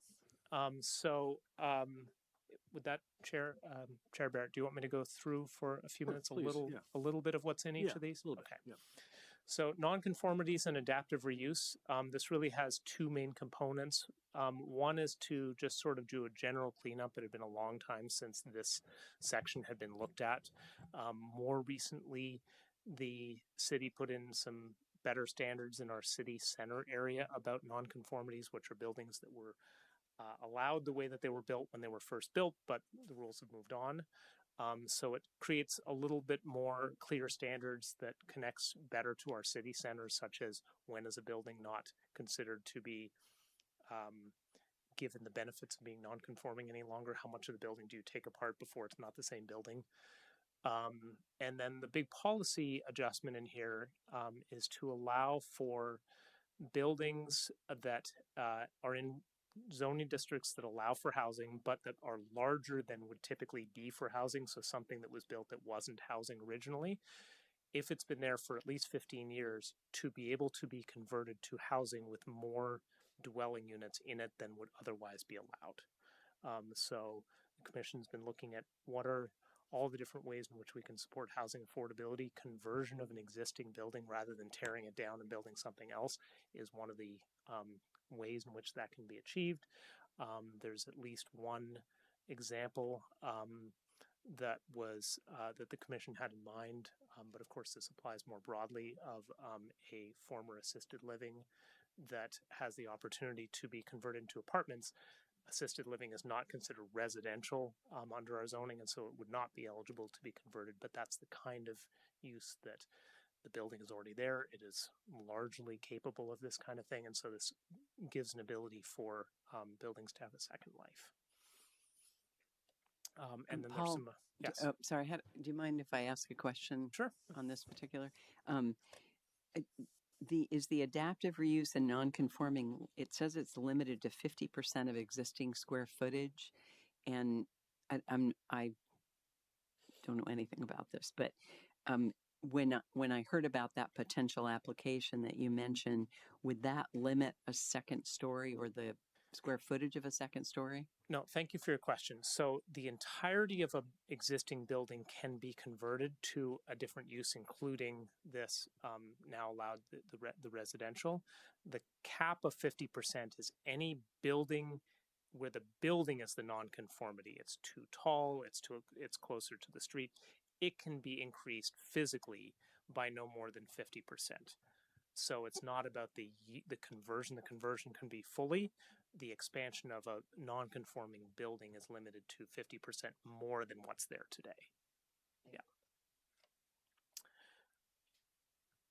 The second item in here is a follow-up from the last round of amendments. So there were a couple of parcels west of I-89 along the Williston Road corridor that were left out of the original city center form-based code. They were left in the former zoning that was along Williston Road, now called HSMU, High Scale Mixed Use. The commission last year had proposed, along with a whole series of other amendments to the form-based code, to add these couple of properties in. The council asked the commission to go back and spend a little more time looking at those specific parcels and whether the additional height that was authorized throughout the T4 should be the same or should be modified here. The commission reviewed it and decided to advance it without any site-specific conditions to it. So just make it a standard T4. So that's their recommendation and what is brought forward here. Oops, I don't know why I just did that. Just a moment. Electric vehicle charging. So this one is a fairly straightforward one. It reestablishes the connection of our standards to the 2024 residential and commercial building energy standards. Last year, the governor issued an executive order which made it optional for developers to choose either the 2020 or the 2024 standards. Most of the subject of the residential and commercial building energy standards are about the heat envelope of the building itself. A component of these changes, though, was the amount and design of electric vehicle parking, where it was minimal in the 2020 standards and fairly advanced in the 2024 standards. So this proposes to specifically call out the 2024 standards, therefore reestablishing the policy that we had in place prior to the executive order that has since been now turned into rulemaking through the Public Utilities, Public Service Department. The next one is on the subject of significant natural resources, rare, threatened, and endangered species. So what this one does is, this is a minimum requirement for obtaining Tier 1A Act 250 status. The standard in here essentially mirrors that which projects in Act 250 already do. And it was a collaboration between us, a member of the Land Use Review Board, and importantly, leadership at Agency of Natural Resources to connect to their skill sets, to connect to their guidance. So it is the same, as best as possible, we can replicate the same procedures for folks.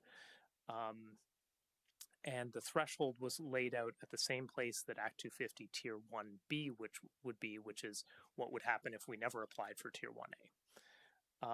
The only thing I wanted to make note of in there is that the one difference from Act 250 is that the state law for Tier 1A status includes rare, threatened, and endangered species. Act 250 only regulates threatened and endangered species. So this adds the subject of rare in. The legislature put that in. The legislature was given testimony actually by the Agency of Natural Resources on that subject this year, and they opted to keep it in. So we're following suit. The next one is zoning permit updates. This one is a pretty straightforward one. It eliminates duplicative regulations. So with the adoption progressively of life safety codes over in the fire prevention team at the fire department, we have found that permits for interior renovations have essentially become redundant, and they're looking at life safety issues and electrical issues. This was essentially just a registration and a fee on the zoning side, and so to streamline permitting on behalf of the community, this removes that. When Jessica presented this to you a couple weeks ago, there was also a component of adding certificates of occupancy for single and two-family homes. Staff reviewed that subject a little more thoroughly, and with the pending Act 250 Tier 1A status and some of the administrative components with that, we recommended and requested that the Commission postpone action on adding that component until we have a little better handle on what the administrative responsibilities and staffing burden will be on the Tier 1A, and so that's not included in this round. The Commission concurred with that. Everyone still thinks it's the right direction to go, but we want to be mindful of capacity in doing that. The last two in here are a series of updates related to uses. In the first grouping, data centers, trucking central use scales, and various subjects covered by 244413, which are where we have limited authority in municipal zoning. So the data centers adds a definition for a data center. And then it caps their size at a footprint of 20,000 square feet. Staff's been in communication with a couple of major providers in our community, including the Tech Vault, which provides services to many, and UVM. Both are well under that 20,000 number, and are not anticipating the next immediate future getting anywhere near that number. But this is a staged project, and so we are beginning our homework to look more thoroughly at the subject. The trucking center use scales establishes maximum sizes for this particular use, and it caps it out at 150,000 square feet for the size of the building. Just for a frame of reference, that's a little bit bigger than the FedEx distribution facility. So that was a little bit of cleanup from a prior amendment. Motor vehicle focused is a similar subject where we were just missing a definition in there. And then the 24 VSA 4413 uses, there's a list of about 7 or 8 different uses under state law where our authority is pretty tightly limited. We decided to, the Planning Commission looked at these and assigned where they weren't otherwise defined, making sure that we've at least defined where in the municipality these are appropriate, each to their own context of like uses, so that we're being a little bit more clear even within our limited authority. And then lastly, a series of minor technical amendments, just general cleanup of the LDR. So that's the overview. Great, thank you. Questions? Yeah, I have a couple questions. This is excellent. I mean, the amount of detail and careful thought that goes into this is pretty impressive to me as someone who's kind of new to this game. I do have a couple questions. The first one is with regards to LDR 2602 nonconformities and adaptive reuse. So if someone takes an existing, I don't know, I'm just pulling an example out of thin air, you know, like a large warehouse or something, and says, okay, well, this maybe not a warehouse, but a large building, and decides to carve it up into small you know, apartments so that we can create more housing. So that would go through an inspection process after it was completed, right? After the project was. Right. So from the zoning perspective, the first question is that warehouse located in the zoning district that allows housing? If it doesn't, this doesn't apply. So this only exists in areas where the policy was already made to say that housing is okay. So somewhere like behind the airport on Ethan Allen Drive is not a residential district, so that one would not be allowed. Got it. The life safety codes, not part of zoning, but absolutely would apply. They have their own thresholds as, I don't know if you want to jump in on this, Steve, but basically changes of use trigger. Yeah, any change of use in a public building would require fire safety inspections and meeting the adopted fire code. Okay. Would it also require meeting the new energy code? So the new, you know, like I that was just the one question I had about it. You're essentially, you know, when you build a new building, you have to comply with the new with our 2024, was it 2023? Yeah, with the stretch code, if they are building, essentially creating new housing from a pre-existing building under this So my amendment. understanding is that the state code around commercial building energy codes, residential building energy codes applies anytime you opened up space that was heated and air conditioned. So even if you change the size of a window, that triggers a review, and then obviously, or doesn't trigger a review, excuse me, triggers the standard applying, and obviously the more you're doing, the more that applies. So yes, what it does not trigger is your heating standard for new construction, because it's not new construction. Okay. And a heating system standard, and the solar roofs is for new construction. Okay, so the envelope would have to comply with the new standard, but not with the state standard. With the, yes. Oh, okay, with the state and standard. the fact that locally we have said the stretch version of the state standard applies, but it's the state standard that governs here. Okay, so not the stretch code. Sorry, the stretch code is the state authorizes municipalities to say which one applies. Okay, so we have opted in to the stretch code, but it's still the state's stretch code. Got it. Okay, gotcha. Okay, thank you. And then I had one more question, and this is just sort of like a general question, and I don't even know, it doesn't quite fit this discussion, but the amendment regarding significant natural communities, rare, threatened, and endangered species made me think of this question. To what extent, I'm guessing we can't, and this is probably a very naive question, but to what extent can South Burlington enact stricter environmental standards than the state has, or we can't do that? I know that's a very naive question. I'm just wondering if that's ever been done. Is it feasible? So that makes, am I yes, articulating that well? Environmental is a very, very broad subject. Okay. Within the realm of zoning, our enabling statutes do speak to the types of resources that we have authority to regulate. And so things like wetlands, things like river corridors, floodplains, that kind of thing, forested areas, we had adopted habitat blocks. Environmental can cover a whole slew of things. I can speak really only to the part that's zoning. Did you have a no, that helps actually. Specific example in there, but the more it has to That's... do with land use and how a proposed activity does or doesn't affect the land that it's on, or vice versa, then that is an authority. The more it is maybe about other subjects in environmental. Okay. That might that's helpful. We'd have to look into that subject. Okay, thank you. Other comments? Elizabeth? I had a couple of questions. I think you answered the one on, you had it in a minor change, but change timing of bond to certificate of occupancy, but you talked about not doing COOs yet. Yes.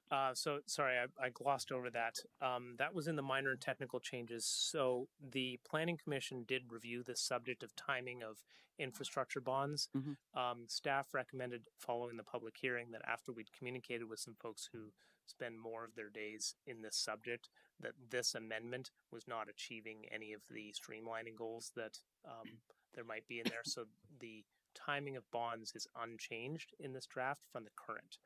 What we're going to do is update the spotlight because it did reference that, Mm-hmm. and likely bring it in front of the Planning Commission, bring the Planning Commission report that referenced it to take that out of the report. Okay. But in the end, there's not a change because it wasn't effectuating any difference. Okay. And then under the HG minimum residential density, there's reference to a bubble diagram, which is currently in use for civic spaces and stormwater, I think. Yep. But what's added or what's new is for permanent conservation owned by the city or other trusts. Can you just help me understand why that change was recommended? So in a prior amendment a couple of years ago, the city put in a requirement to demonstrate minimum density. So in a larger project, that when they're subdividing the land, they need to, the applicant needs to show in sort of a very bubble diagram form that the minimum density can be met.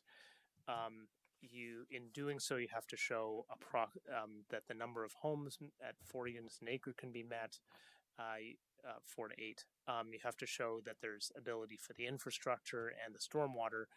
What was brought to our attention was that there was no mechanism for discounting land that is already or imminently going to be conserved. So it's sort of a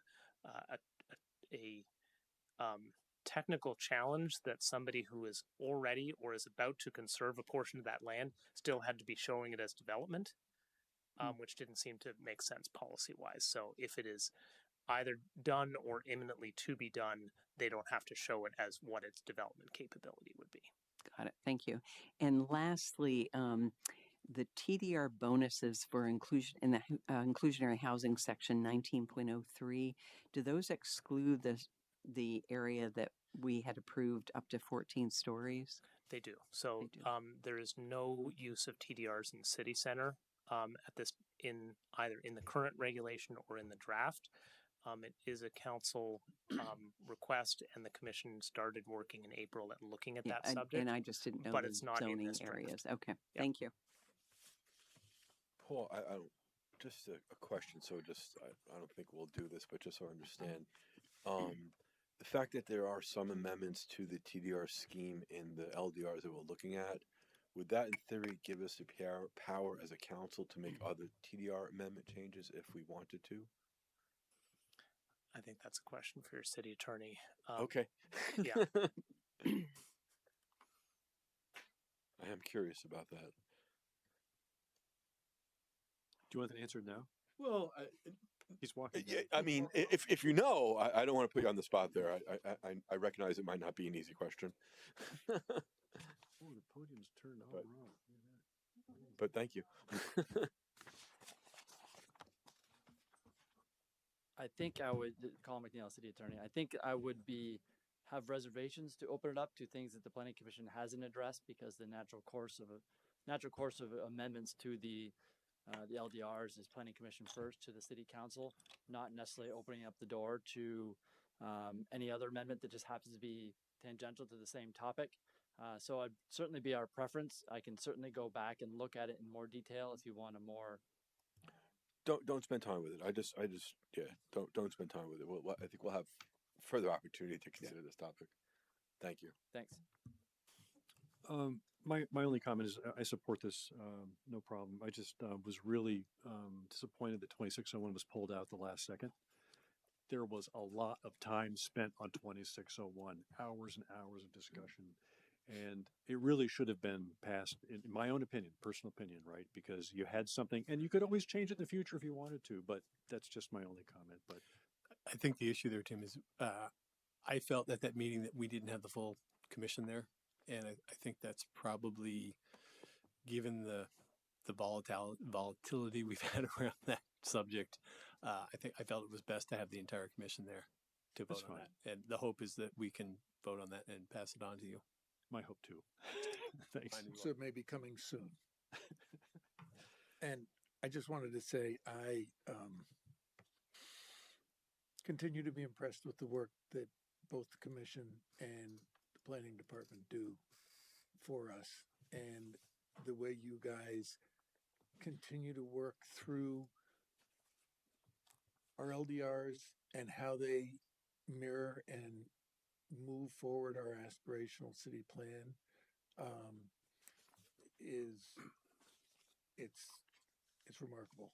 Having done some of the work, I know how hard it is, and I applaud the work that you guys are doing for us. And so remind me that predicated on our passing a motion to warn the public hearing, if that passes, then these changes are in effect, right? These changes would be in effect on the date that the notice is published in the other paper. That the what? That the notice of your public hearing is published in the other paper. So if you passed it tonight, it'd be a week from Thursday that they're in effect. Okay, right. Yeah. Just make sure everybody's aware of that. So, can we have that motion?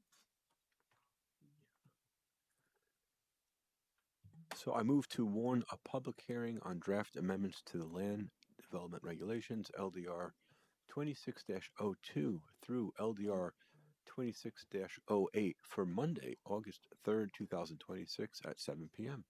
Second. We have a motion in 1 second. Is there any other discussion? Yes. All those in favor say aye. Aye. Aye. It is unanimous. Thank you very much for all of your time spent in planning commission meetings for these important, and staff as well for developing the guidance. Yeah, appreciate it.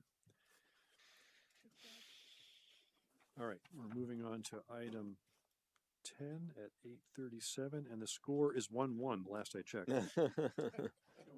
2-1, who? All right.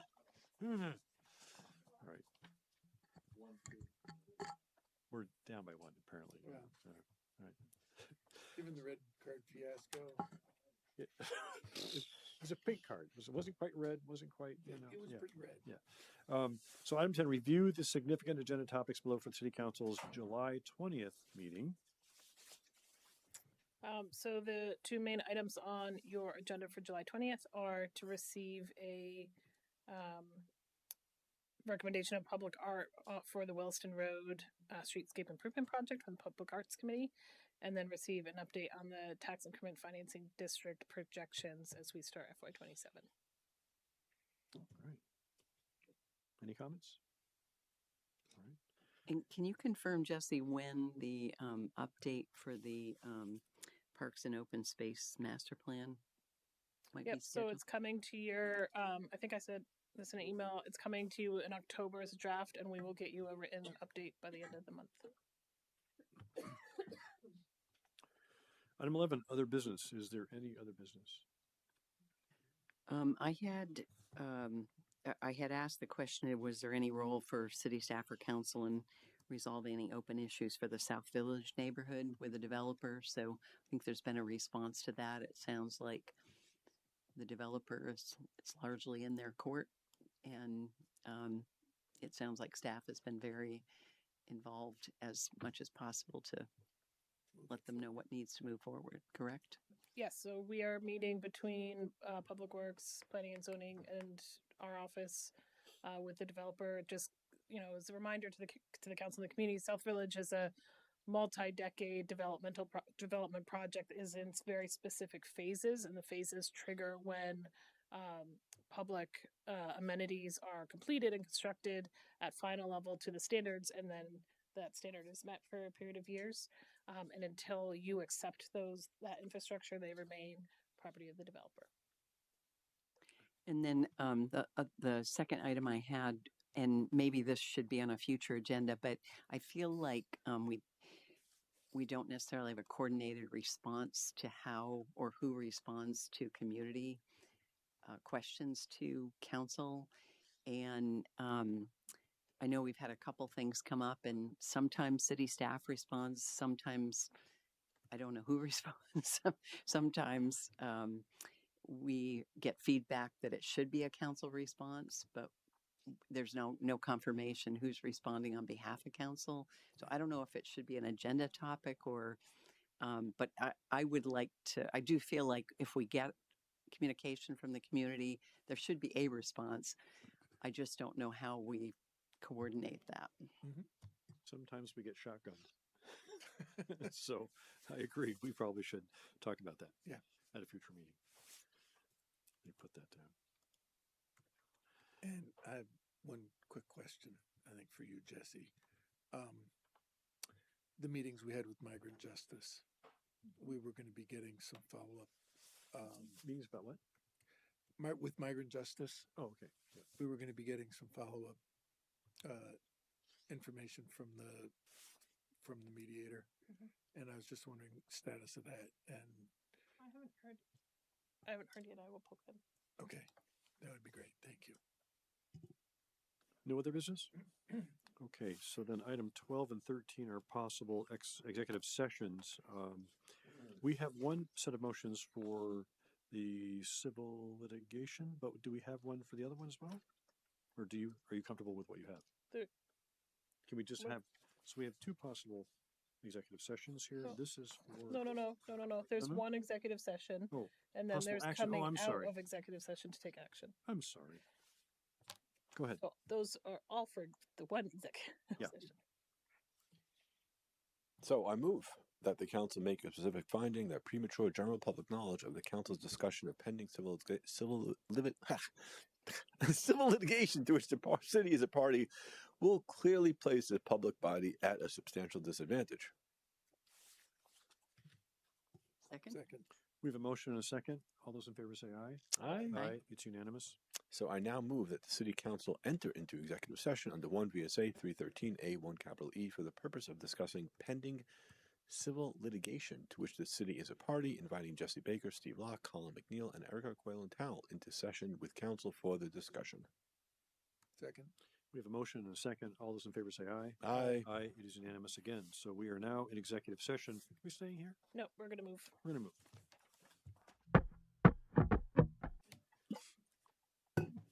All right. So, So we ready for a motion? Well, we're going to go to agenda item 13 first, which is possible action to approve and accept proposed settlement agreement and warranty deed of easement relating to 1520 Dorset Street and Stephen and Laura DiMaroni. Do we have a motion? So moved. No, I need to read the motion. I move that we approve the settlement agreement with Stephen and Laura DiMaroni, resolving the appeal of the council's decision to condemn rights from their property at 1520 Dorset Street for the Dorset Street Shared Use Path Project, a check warrant for the compensation payment, and to authorize the city manager to sign the same. Do I do both of these together? And to accept the warranty deed?